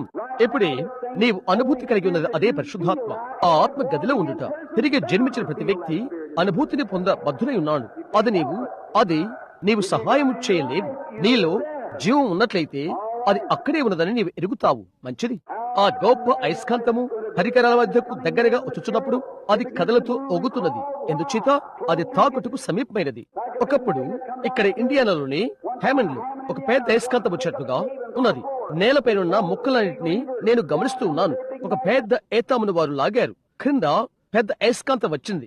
నేల మధ్యనున్న చిత్రిక పుట్టునంతా వారు పట్టుకున్నారు. అది లోపలికి వెళ్తున్నప్పుడు అయస్కాంతానికి ఆకర్షించగల ఆ చిత్రిక పుట్టంతా ఇనుము పైకి లేచిపోయి అయస్కాంతం వద్దకు వెళ్లిపోయినవి. వారు దాన్ని గుమ్మడం పైన వదిలారు. తిరిగి మరగబెట్టారు. ఎంతో అల్యూమినియం చిత్రికలు మిగిలిపోయినవి. నేను అడిగాను, అవెందుకు వెళ్లిపోయి అతుక్కోలేదు అని. అవి అయస్కాంతం చేత ఆకర్షించబడవు అని అన్నాడు. దేవునికి స్తోత్రం అని నేను అన్నాను. నేను అడిగాను, ఇక్కడ క్రింద ఉన్నవి ఈ ఇనుప ముక్కలు మరి ఎందుకని అవి వెళ్లిపోలేదు? అతను చెప్పాడు, నీవు గమనించితే అవి గడియ పెట్టబడి ఉన్నవి. స్నేహితులారా, ఈ రాత్రిలో అనేక మంది సంగతి అలా ఉన్నది. నీవు సంఘ సభ్యుడు అయ్యావు, కానీ పరిశుద్ధాత్మ బాప్తిసం వలన ఆకర్షించబడవు. తర్వాత ఒక దాని చేత నీవు సంఖ్యల్లో వేయబడతావు. కొన్ని విభేదాలు నీకు సంఖ్యల్లో వేస్తవి. అయితే ఒక దినమున తూర్పు నుండి ఒక పెద్ద అయస్కాంతం, దేవుని కుమారుడు అయస్కాంతం ఈ దేశాన్ని ఊడ్చివేస్తుంది. క్రీస్తులో మృతి చెందిన ప్రతి ఒక్కరూ అక్కడికి వెళ్ళుటకు ఆయనతో తిరిగి లేచెదరు. ఈ ముసలి శరీరంలో మార్పు చెంది ఆయన స్వంత మహిమ శరీరముగా ఆయన వలె ఉండడానికి మార్పు చెందును. మనము వ్యాధి నుండి, వృద్ధాప్యము నుండి విముక్తులమై సదాకాలము అక్కడ ఉంటాము. దేవుని మహిమలో శుభప్రదమైన ఆయన సన్నిధానములో సదా ఉంటాము. ఆమేన్. అది నిన్ను భయపెట్టనీయకు. నేనిప్పుడు భక్తి పులుకుతున్నవిపోతున్నాను. నిజంగా అవుతున్నాను. మంచిదే. అయితే నా విమోచకుడు సజీవుడనియు తరువాత ఆయన భూమి మీద నిలుచుననియు నేను ఎరుగుదును. ఇలాగు నా చర్మం చీకిపోయిన తర్వాత శరీరంతో నేను దేవుని చూచెదను. నా మట్టుకు నేనే చూచెదను, మరి ఎవరునూ కాదు. నేనే కన్నులారా ఆయన చూచెదను. నేను వెర్రివాణ్ణి తలంచవద్దు, నేను కాదు, నేను అవుతాను. నన్ను అలాగే ఉండేయండి. ఇంకో విధము కంటే నేనెంతో ఆ విధంగా ఆనందంగా ఉన్నాను. ఓ నిజమే, లోకానికి వెర్రివాడనే. ఎందుకనగా లోకము వెర్రివని వేటిని పిలుచునో దేవుడు దీవించినవి దీవించబడినవని పిలుచును. ఈ లోకానికి నీవు నీ మనస్సు పొగొట్టుకోవలసి ఉంటున్నది. ఎందుకనగా నీవు ఈ లోక సంబంధివి కాదు కనుక.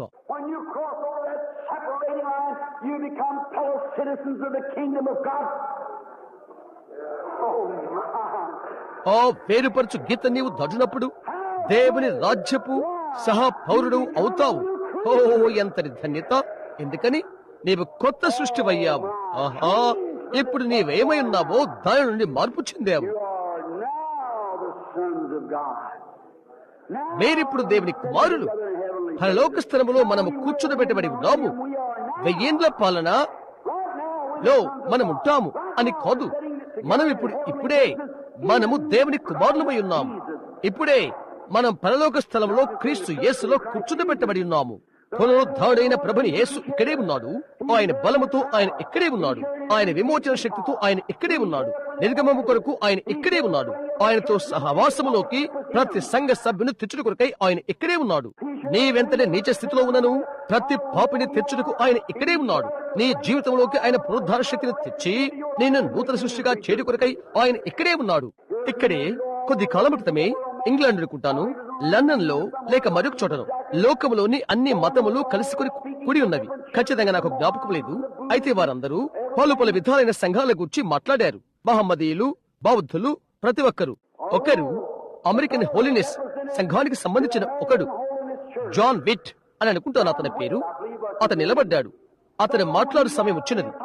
ఈ గొప్ప కుటుంబంలో అన్ని మతాల ప్రతినిధులు ఉన్నారు అక్కడ. అతడు లేడీ మెకాబీ, ఆమె హీనంగా ఉన్నది. ఆ కథ మాట్లాడాడు. ఆమె నోటిలో పొగాకు చుట్ట పెట్టుకుని స్టేజ్ కోచ్లో వీధుల్లో వెళ్తూ చట్టాన్ని అతిక్రమించి ఉన్నది. ఓక్లహోమాలో ఆమె నిర్బంధించబడినది. అతను చెప్పాడు, ఆమె ఎన్నెన్నో హత్యలు చేసినది.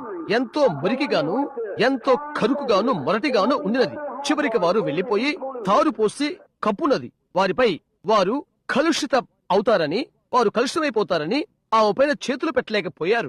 అంత నాటకీయ పద్ధతిన కథను అతడు చెప్పాడు.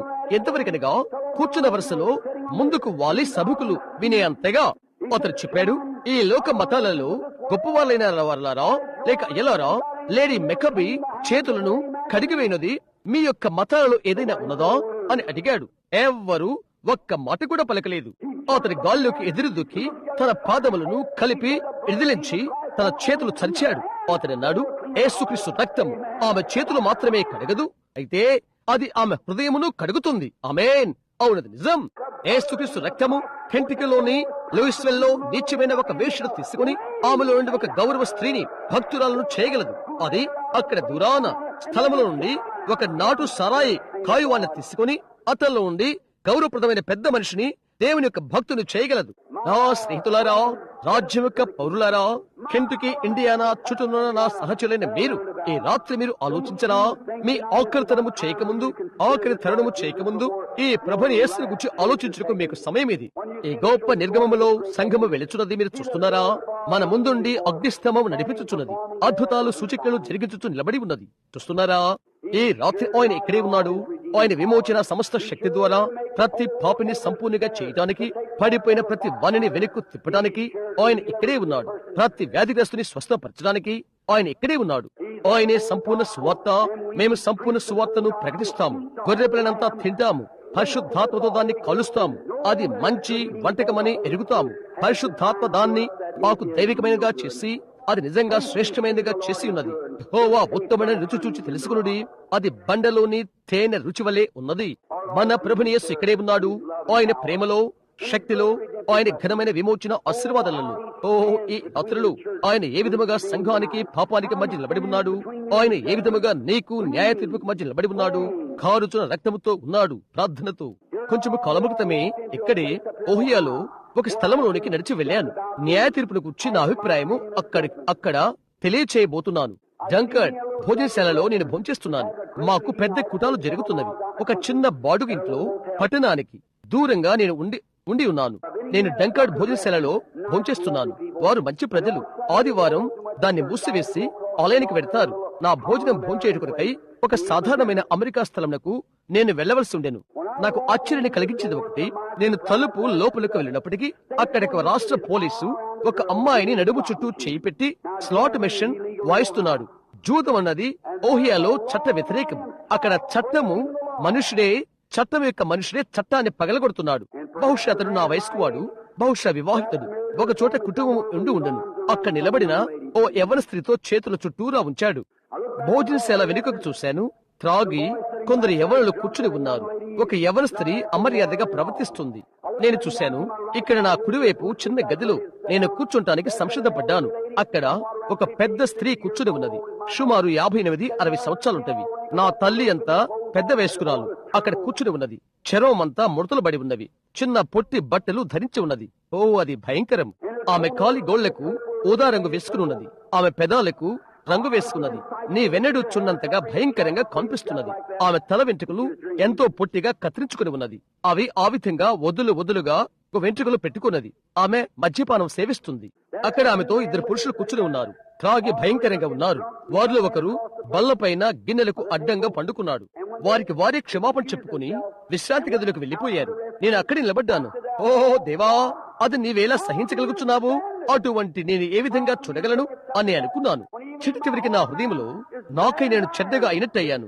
నా చిన్న షారా రెబకాలను అటువంటి తరం వారితో పెంచవలెనా? రాబోతున్న అటిది చూచుటకు ప్రభువా, భూమిపై నుండి నీవు దాన్ని ఎందుకు తుడిచిపెట్టావు? ప్రభువా, ఇప్పుడే నీవు దాన్ని ఎందుకు చేయవు అని అనుకున్నాను. నేను అక్కడే కూర్చొని ఏడవటం మొదలు పెట్టాను. నేను ఒక దర్శనాన్ని చూశాను. గాలిలో సుడిదిరుగుతున్నట్లుగా ప్రపంచం ఉండుట నేను చూశాను. ఆ భూమి చుట్టూ ఇంద్రధనస్సు ఉండి ఉన్నది. నాతో మాట్లాడుతున్న ఒకరు చెప్పాడు, ఈ ప్రపంచము చుట్టూరున్న యేసుక్రీస్తు రక్తము అది. దానిని నాశనము చేయకుండా అది అడ్డుకుంటుంది. దేవుడు పాపమును చుచ్చితే నీవు దాని తినుదినమున ఆ దినముననే నీవు చనిపోదువు. ఆ రక్తము కింద ఉన్న ప్రతి ఒక్కరూ నీ నిర్ణయం చేటుకు నీవు ఒక స్వతంత్ర జీవై ఉంటున్నావు. అయితే నీవు చనిపోతే నీ ఆత్మ ఆ రక్తం యొక్క కనికరమునకు పైగా పయనించును. నీవు అక్కడికి చేరక ముందే నీవు తీర్పు తీర్చబడ్డావు. ఇక నీకేమీ ఉండదు. ఆ తర్వాత నాకు నేనే చూసుకున్నాను. నా ప్రభుని యేసు తలపైన ముళ్ళకిరీటం పెట్టుకుని అక్కడ నిలబడి ఉండటం నేను చూశాను. కన్నీళ్లు కారిపోతూ రక్తంతో కలిసిపోయి ఆయన గడ్డాన్ని అది కడుగుతున్నట్లుగా ఉన్నది. నా పాపములు ఆయనకు ఎదురుగా వచ్చుట నేను చూశాను. ప్రతిసారి ఆయన ఎదురుగా అవి వచ్చినప్పుడు ఆయన్ను వణికింపచేసినంతగా ఉన్నవి. ఆయన నొసట ముళ్ళు లోతుగా అతుక్కున్నవి. ఆయన వెనుకకు తులుతున్నాడు. తండ్రి, అతని క్షమించు, అతనేమి చేస్తున్నాడో అతనికి తెలియదు అని ఆయన చెప్తున్నాడు. మరలా నేను ఒకటి చేస్తున్నాను. ఆ తర్వాత కారును కాపాడుతున్న అఘాతనం వలె ఆయన రక్తం ఉన్నది. దేవుని కోపము నుండి అపాత్రుడైన నన్ను భద్రపరుస్తుంది. నెమ్మదిగా ఆయన ఎదురుకు వచ్చాను. ఆయన ఎదుట మోకరించాను. అక్కడ క్రిందనే చూశాను. నా ఎదురుగా పాపం యొక్క పాత పుస్తకము అక్కడ పెట్టబడి ఉన్నది. పైన నా పేరు వ్రాశారు. నేను అడిగాను, ప్రభువా నన్ను క్షమిస్తావా? తప్పకుండా అని ఆయన అన్నాడు. ప్రేమగల నేత్రాలు ఆయన ప్రక్కకు చేరి కొంత రక్తం బయటకు తీసి క్షమించబడినవి అని వ్రాశాడు. తిరిగి దానిని మర్చిపోవుట అను సముద్రంలో పడవేశాడు. ఆయన అన్నాడు, ఇప్పుడు ప్రభువా నీకు కృతజ్ఞతలు. ఆయన చెప్పాడు, ఇప్పుడు నేను నిన్ను క్షమించాను. నీవు ఆమెను గద్దిస్తున్నావు. ఓ అది పటమనే మార్చినది నాకు. అందులోండి నేను బయటికి వచ్చాను. నేను నడుచుకుంటూ వెళ్లి ఆమె ప్రక్కన కూర్చొని ఆమెతో మాట్లాడటం మొదలు పెట్టాను. కృత్రిమలో ఆమె ఒక కఠిన జీవితమును అనుభవించినది. నీవెన్నడూ క్రైస్తవురాలు కాదా అని నేను అడిగాను. నేను క్రైస్తవ గృహములో పెంచబడ్డాను అని ఆమె చెప్పినది. ఏమి జరిగింది అని అడిగాను. ఆమె భర్తతో ఆమెకున్న చెడును గురించి, ఏ విధముగా బిడ్డల విషయము తదితరమైన విషయాల గురించి చెప్పినది. నేను అడిగాను, ఇన్ని సంవత్సరాలు కూడా నీవు సమాధాన జీవితం గడపలేదు. దేవుని నీవు కలుసుకున్న అంతే వరకు. అయ్యా అది నిజమే అని అన్నది ఆమె. ఇప్పుడే నీ వాయిని ఎందుకు స్వీకరించకూడదు అని నేను అడిగాను. ఆయన నన్ను అంగీకరిస్తాడా అని ఆమె అన్నది. ఆయన ఇప్పుడే నీ హృదయం వద్ద తడుతున్నాడు అని నేను చెప్పాను. ఆ దుకాణం బయట ఆ నేలపైన ప్రజల ఎదురుగానే మోకరించాము. Slot machines ఆగిపోయినవి. దుర్భాషలు తదితరమైనవి ఆగిపోయినవి. నా చేతులు పైకెత్తాను. ముడతలబడిన వారి చేతులు ఆమెను యేసుక్రీస్తుకు నడిపించాను. అవునది నిజం. అదే స్నేహితులారా, నీవు ఏమి చేసినా నాకు లెక్కలేదు. నీ పాపములు ఎంత నల్లవైనా, నీ బ్రతికెంత మసి బొగ్గులా ఉన్నా నాకు అనవసరం. ఈ రాత్రి దేవుడు నీ హృదయ ద్వారం వద్ద నిన్ను క్షమించ నిలబడి ఉన్నాడు, తడుతూ ఉన్నాడు. నీవెవరైనా పర్వాలేదు. ఒక నిమిషం తల్లవంచుకుందాము. సహోదరి, ఆర్గుని ఎదుగు రండి. వస్తావా? పరలోకపు తండ్రి, ఓ భవనములో పరిశుద్ధాత్మ కదలుతుండగానే నీవిప్పుడే చేయాలని నేను ప్రార్థన చేస్తున్నాను. నీ అభిమానం పొందుడు కొరకై మొదట మేము నీ రాజ్యమును వెతుకుదుము కాక. అప్పుడు నీవు రోగులను స్వస్థపరచదవని నేను నమ్ముతున్నాను. అయితే తండ్రి, ఎంతో లోతైన ఆసక్తి, గంభీరమైన ఒప్పుకోలు, భావన కలిగి నీ సంఘం నిర్గమంలో ఉండి ఉన్నదని ప్రజలు ఎరిగి ఉండగానే, న్యాయ తీర్పు ఇవ్వనకు మేము వెళ్లిపోవచ్చున్నామని ప్రజలు ఎరిగి ఉండగానే, ఉదయం పడక యుద్ధ బహుశా ఒకరు రావచ్చును. అక్కడ మేము పడి ఉండవచ్చును, అయిపోవచ్చును. అది ఎరిగి కాదు. ఈ సమయం రేపు రాత్రి ఒకచోట చచ్చిన వారి స్థలంలో ఉండవచ్చును. మా ఆత్మల దూరాన నిత్యత్వంలో ఉండును. ఓ దేవా, ఒకవేళ ఇదే ఆఖరి గంట కావచ్చునేమో. మనుషుడు అంగీకరించు చివరి తరుణము బహుశా ఇది కావచ్చును. అనేకులు ఇక్కడ కూర్చున్నవారు, స్త్రీలు పురుషులు, మంచి ఆరోగ్యంతో బ్రతకాలని ఆశగలవారు, ఎన్నడూ తిరిగి జన్మించలేదంటూ సందేహం లేదు. పరిశుద్ధాత్మతో నింపబడుట అను అర్థం ఎరుగుట, సంపూర్ణ సమర్పణ అన్నది తెలియకుండుట సందేహము లేదు. అన్ని బంధకాలు, బిడియాలు వారి నుండి తీసివేయబడి దేవుని ఆత్మ ఆయన కరికరంలోకి బాప్తిసమిచ్చును కాక. ప్రియమైన తండ్రి, ఈ రాత్రులు నీ ప్రేమైన బిడ్డకు యేసు నామములో నీవే ప్రతి హృదయాన్ని కదిలించి ఇప్పుడే వారితో మాట్లాడవా? వారి యొక్క హృదయ తగ్గింపును బట్టి వారి ఆలోచన నీడల పైకెత్తి, యేసు ఇక్కడ నేనున్నాను, నేను ఉన్న రీతిగా నన్ను స్వీకరించు, నన్ను మలచుము, మరొక రీతిగా నన్ను చేయుము, నీవు కోరినటువంటి మనిషిగా నన్ను చేయుము. నా జీవితకాలమంతా నీతో మాట్లాడితిని, నీవు నాతో సంభాషించితివి. నేను వ్యత్యాసంగా చేయుటకు నాయుడు నీవు ప్రయత్నించితివి. నన్ను ఆ సమర్పణ నేను చేయుటకు నీవు ప్రయత్నము చేసితివి. అయితే నాకు దినమెంతో గతించిపోయినది. అయితే ఇప్పుడే నేను రావటానికి సంసిద్ధంగా ఉన్నాను. తండ్రి, తీర్పుకు ముందే కనికరను పిలుచుచుండగానే అనుగ్రహము చూపుము. సంఘం యొక్క నిర్గమము ఐగుప్తును విడిచిపెట్టుచున్నది. వారు వచ్చి పిలువబడిన గొప్ప గుంపుతో వెలుదురు కాక ఆయన నామమున అడుగుచున్నాము.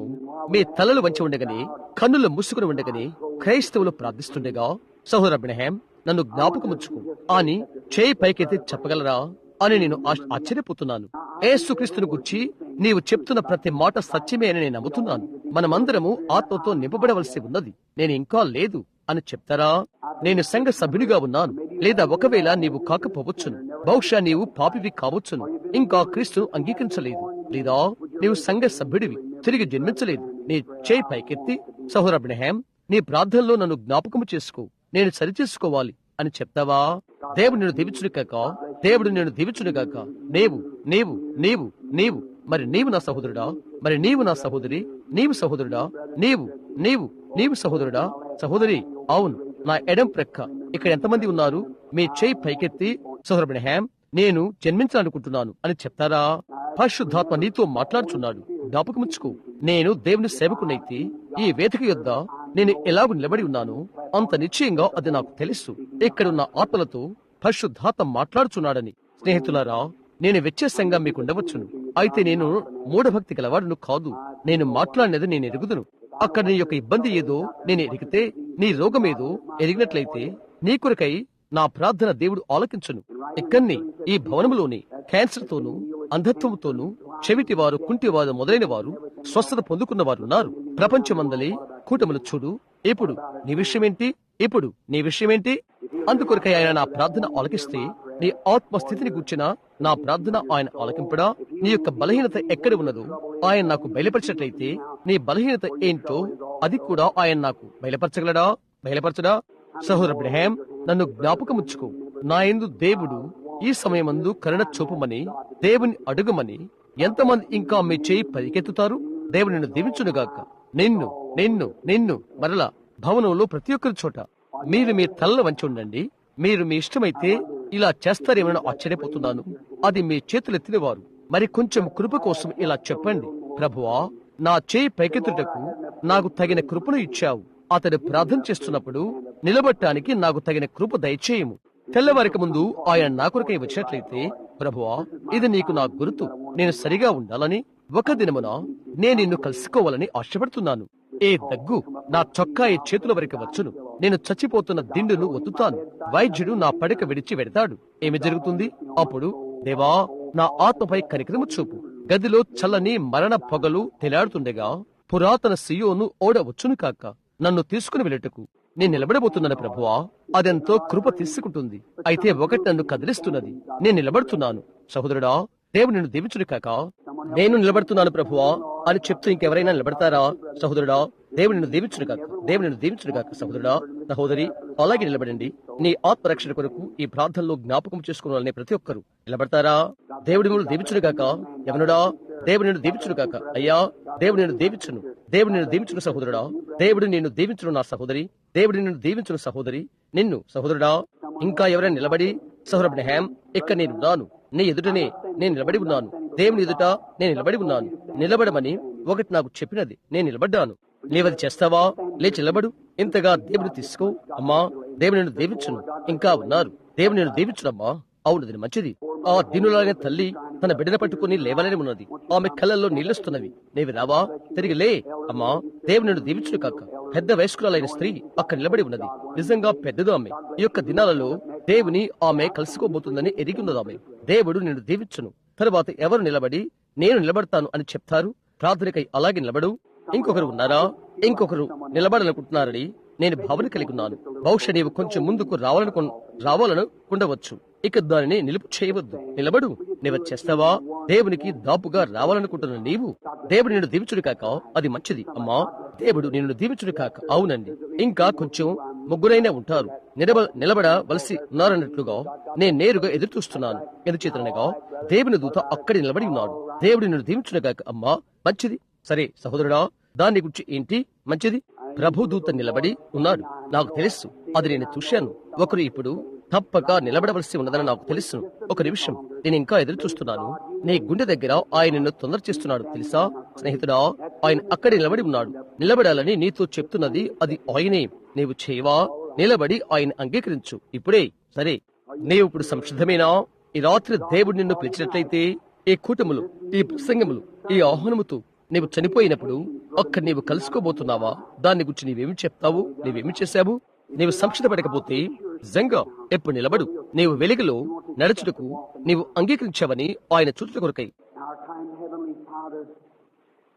మా జాలిగల పరలోకపు తండ్రి, వీరు నీ బిడ్డలు, మెత్తని హృదయాలు. ఈ రాత్రి వాక్యము వారి హృదయములో పడినది. వినుట వలన విశ్వాసము కలుగును. వినుట వాక్యం వలన కలుగును. వారు వినగలిగారు. నీవే వారి హృదయాలను మెత్తని చేశావు. అనేక మంది నిలబడి ఉన్నారు. స్త్రీలు, పురుషులు, బాలురు, బాలికలు వారికి ప్రియమైన సొంత రక్షకునిగా, నాయకునిగా నిన్ను ఒప్పుకుంటున్నారు.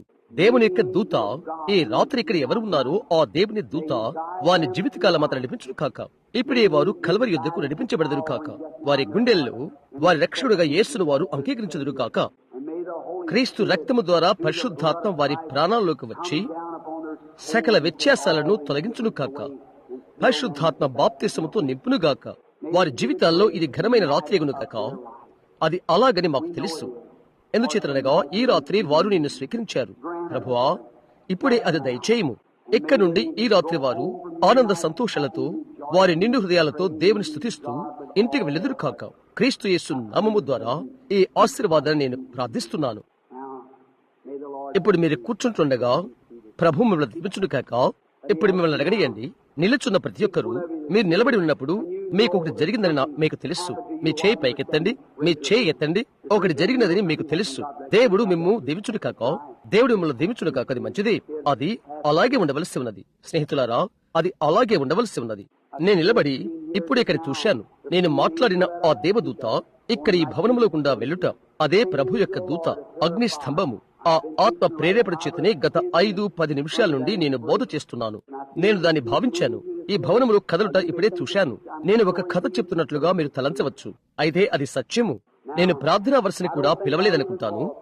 నేను ఇక్కడ నిలబడి నేను మీకు చెప్పినది సత్యమని నిర్ధారణ చేయమని, సూచికలతో అద్భుతాలతో నిర్ధారణ చేయమని దేవుని అడుగుతాను. అవును, వ్యాధిగ్రస్తులైన మీరు ఎంతమంది ఇక్కడ స్వస్థత పొందుకోవాలనుకుంటున్నారు? మీరు ఎక్కడ ఉన్నప్పటికీ మీ చేతులు పైకెత్తండి. మరలా చేయి పైకెత్తి నేనది అంగీకరించాను అని చెప్పండి. అంతే. నేను చూడాలని, జీవించాలని, నమ్మాలని అనుకుంటున్నాను. ఈ సభికులో ఉన్నవారు, ఇక్కడే ఉన్నవారు, ఇక్కడే ఉన్న ఒకరు చూచి ప్రభువైన యేసు అని చెప్పండి. ఈ విధంగా మొదట నేను వేదిక పిలుపు ఇచ్చిన కారణమేదనగా ఆయనతో అభిమానం పొందవలసి ఉన్నది. ఇది నాకు కొత్తగా అయినట్లుగా ఒగపిస్తున్నది. మొట్టమొదట ఆయన అభిమానం నేను పొందవలసి ఉన్నది. నేను అభిమానం పొందితే మీలో అప్పుడు డజను లేక 2 ఆత్మలైన ఆయన ఎద్దుకు వచ్చును. నిశ్చయం, నిజం. ఇప్పుడు క్రీస్తులోనికి వచ్చిన మీలో ఒక్కొక్కరు తరువాత పరిశుద్ధాత్మ నిండిన మంచి సంఘమును కనుగొని అక్కడికి వెళ్ళుడి. అక్కడ మీరు అది పొందుకునే వరకు ఆయన బాప్తిసం వెదకుడి. వెళ్ళుడి. ప్రతి రాత్రి ప్రతిదినము ప్రార్థనలో ఉండండి. వ్యాధితో ఉన్న మీరు నేను మీకు సత్యమే చెప్పినట్లయితే అది సత్యమని దేవుడు సాక్ష్యమిచ్చును. అవునది నిజం. అది మాత్రమే చెయ్యను. నీ నిండు హృదయముతో నీవు నమ్మి ప్రార్థన చేస్తే దేవుడు నీకది తెలియచేయును. అలా చూడు, ఇది చెప్పు. 8 సంవత్సరాల క్రితము గ్రీన్స్ మిల్ వద్ద అక్కడ ప్రభుత్వ నన్ను కలుసుకున్నప్పుడు చిన్న పిల్లవాడినప్పటి నుండి నన్ను వెంబడిస్తూ దర్శనాలు చూయించుచూ ఉండేను. నేను ఆయన వద్దకు వెళ్ళినప్పుడు ఆయన చెప్పాడు, నీవు యథార్థవంతునిగా ఉండి ప్రజలు నిన్ను నమ్మునట్లుగా చేసుకున్నట్లయితే ప్రార్థన ఎదుట ఏది నిలబడదు అని చెప్పాడు. అప్పుడు చేయగలిగిన ఆయనే ఇప్పుడు నీ కొరకై అదే చేయగలడు. ఆయన మృతుల నుండి తిరిగి లేచాడు. ఆయన ఎదుట సభికులు ఉన్నారు. అక్కడ మీ ఒక్కొక్కరిలో ఏమున్నదో ఆయనకు తెలుసును. మీరేమి చేశారో, మీ యొక్క బలహీనత ఏదో వాటన్నిటి గురించి ఆయనకు తెలుసు. మీరు నమ్ముతున్నారా? అలాగైతే మీ నిండు హృదయంతో అది నమ్మండి. ఇక్కడ ఒక యవ్వనస్తుడు కూర్చొని విశ్వాసం పొందడానికి ప్రయత్నిస్తున్నాడు. అది నేను గమనిస్తున్నాను. నీలో ఉన్న బలహీనత ఏదో దేవుడు నాకు తెలియచేయగలడని నీవు నమ్ముతున్నావా? నీవు ఆయన అలాగ చేసినట్లయితే నీ స్వస్థతను నీవు అంగీకరిస్తావా? నీకు గుండె జబ్బు, అవునది నిజమా? నేను నీతో చెప్పేది నీకున్నదా? నీవది నమ్ముతున్నావా? ఒక్క నిమిషం నిలబడు. నీకు గుండె బలహీనత, గుండె దబదబా కొట్టుకుంటుంది. కొంతకాలం నిన్నది ఇబ్బంది పరిచినది. ఒక్కొక్కసారి నువ్వు పండుకున్నప్పుడు కూడా అది నిన్ను నిదానింపజేస్తుంది. పైకి క్రిందకు దబదబా కొట్టుకుంటుంది. అవునది నిజమేనా? అది నీకు కడుపులో అజీర్ణతని కలుగు చేస్తున్నది. ఆ సిరల ద్వారా వచ్చుచు. అది నిజమే కదా? నీవిక ఎన్నడూ దాని వలన ఇబ్బంది పడవు. ఇప్పుడు నీకేమున్నదో అది ఉంచు. ఆరోగ్యంగా ఇంటికి వెళ్ళగలవు. నేను నీ మనస్సును చదవట్లేదు. నేను సంపూర్తిగా నీకు అపరిచితుడును. నీవు కేవలం ఒక పురుషుడిగా అక్కడ కూర్చుని ఉన్నావు. అవునా? నా బ్రతుకుల్లో నేను ఎన్నడూ నిన్ను చూడలేదు. నిన్ను గూర్చి నాకు ఏమీ తెలియదు. అది నిజమేనా? ప్రభు ఎక్కడే ఉన్నాడని నమ్ము. యవనస్తుడా, ఏ దాపరికం లేకుండా నేనొకటి నిన్ను అడుగుతాను. అది సత్యమో కాదో నీవు చూడు. కేవలము కొద్ది క్షణాల క్రితమే అకస్మాత్తుగా ముళ్ళు గుచ్చిన దానిలో నుండి ముళ్ళు వెళ్లిపోయినది అను దాన్ని గుచ్చి నేను మాట్లాడబోతున్నప్పుడు ఒక వింతైనది నీ పైకి వచ్చినది. అది నిజమే కదా? నీవు అక్కడ కూర్చున్నప్పుడు ఆ వింత అనుభూతిని నీవు పొందలేదా? అది నిజము కదా? అదే సమయంలో నా వైపు చూడలేదా? ఇంకా అదే సమయంలో నా కళ్ళు నిన్ను పట్టుకున్నది. అక్కడే అదే నీ గుండె జబ్బుతో నీవు స్వస్థత పొంది ఉన్నావు. అక్కడ ఆమేన్. అది ఖచ్చితం. ఆయన అక్కడ ఉన్నాడు, ఇక్కడ ఉన్నాడు. స్నేహితులారా, నేను మీ మనస్సును చదవట్లేదు. నేను కేవలమే సత్యమే మాట్లాడుతున్నాను. అది సత్యమని దేవుడు రుజువు చేయును. అతని ప్రక్కనే కూర్చున్నవారు దాని గురించి ఏమని తలుస్తున్నావు? నీవు నమ్ముతున్నావా? నేను దేవుని ప్రవక్తనని నమ్ముతున్నావా? ఇక్కడ ముందు స్థలంలో ముందుకు వంగి కూర్చున్న నీవు నమ్ముతున్నావా? ఆ కారణము చేతనే నేను ఎక్కువసేపు నీతో మాట్లాడుతున్నాను. అది వెనుక ఉన్నది, అక్కడ నా చుట్టూ ఉన్నది. అయితే నీ ఆత్మతో నేను సంధించగలిగితే ఆ జబ్బు ఏదో దేవుడు నాకు బయలుపరచునని నీవు నమ్ముతున్నావా? నీ స్వస్థతను అంగీకరిస్తావా? నీకు మధుమేహ వ్యాధి, అవును నిజమా? అది సత్యమైతే నీ చేయి పైకెత్తు, నిలబడు. ఇప్పుడు నీ స్వస్థతను నీవు అంగీకరిస్తావా? ప్రభువైన యేసుక్రీస్తు ప్రతిదీ బాగు చేయును కాక. దేవుడు నిన్ను దీవించును. నమ్మిక మాత్రం ఉంచము. ఇక్కడ ఉన్న ఒకరు నమ్ముము. నీ నిన్ను హృదయముతో నమ్మిక మాత్రం ఉంచము. See a young man sitting there with a blue suit on. There it stands right above him. నీలి వర్ణపు సూటు వేసుకుని అక్కడ కూర్చున్న ఒక యవ్వనుని నేను చూస్తున్నాను. అది అతనికి పైన ఉన్నది. నీకు చర్మపు జబ్బు ఉన్నది యవనుడా, అవును కదా? అది నిజమే కదా? లేచి నిలబడు. ఓ, నీవు ఈ రాయభారతుతో ఉన్నట్లు నేను చూస్తున్నాను. అవును నిజమా? మంచిది. నీవు ఆరోగ్యంగా ఇంటికి వెళ్లాలని ఉందా? నీ చేయి పైకెత్తి, ప్రభువైన యేసు ప్రభు దూత నడిపించుచున్నాడని నేను నమ్ముతున్నాను, నేను స్వస్థత పొందుకున్నానని నేను నమ్ముతున్నాను. అక్కడ అతని ప్రక్కన ఉన్న మనిషి, దాని గురించి నీవేమి అనుకుంటున్నావు? నీవు కూడా నమ్ముతున్నావా? ఒక నిమిషం లేచి నిలబడు. నేను నిన్ను చూచులాగు దేవుని సేవకున్నని నన్ను నీవు నమ్ముతున్నావా? నీ నిన్ను హృదయముతో నీవు ఆ గుండె జబ్బును దాటాలని ఉందా? నీకున్న దాన్ని అది లేదా? అదే నీవు కలిగి ఉన్నావు. నేనేది చెప్పానో అది. ఇప్పుడు అది నీకు లేదు. నీవు కూడా ఇంటికి వెళ్ళవచ్చును.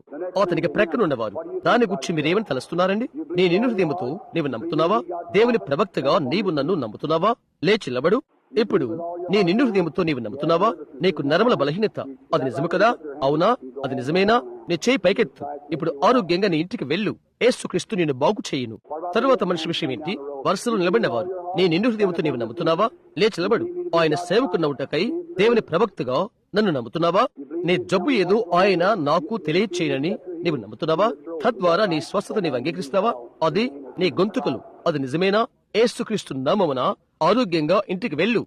ఆరోగ్యం పొందుకోవాలని అనుకునేవారు ఈ భవనములో ఎవరైనా ఉన్నట్లయితే లేచి ఆరోగ్యం పొందుకోండి. దేవుని యొక్క సేవకునిగా మీరు నన్ను నమ్మినట్లయితే లేచి నిలబడండి. దేవుని దీవించునుగాక. స్త్రీ జబ్బు నీకున్నది, క్యాన్సర్, అది వెళ్లిపోతుంది. దేవునికి స్తుతి కలుగునుగాక. మీలో అందరూ దేవునికి మీ చేతులెత్తండి. మా పరలోకపు తండ్రి, ఈ భవనములో ఉన్న ప్రతి ఒక్క వ్యాధిని నేను గతిస్తున్నాను. ప్రతి దురాత్మను పరదోలుతున్నాను. పరిశుద్ధాత్మ స్వాధీనము చేసుకుని ప్రతి వారిని బాగు చేయను కాక. ఒకరిపైన ఒకరు చేయిపెట్టి ప్రభుకు స్తోత్రం అని ప్రతి చోట చెప్పండి. దేవుని గొర్రె పిల్లని యేసు క్రీస్తు మీలో ప్రతి ఒక్కరిని స్వస్థపరచుటకు ఇక్కడే ఉన్నాడు కనుక ఆనందించి సంతోషించుడి.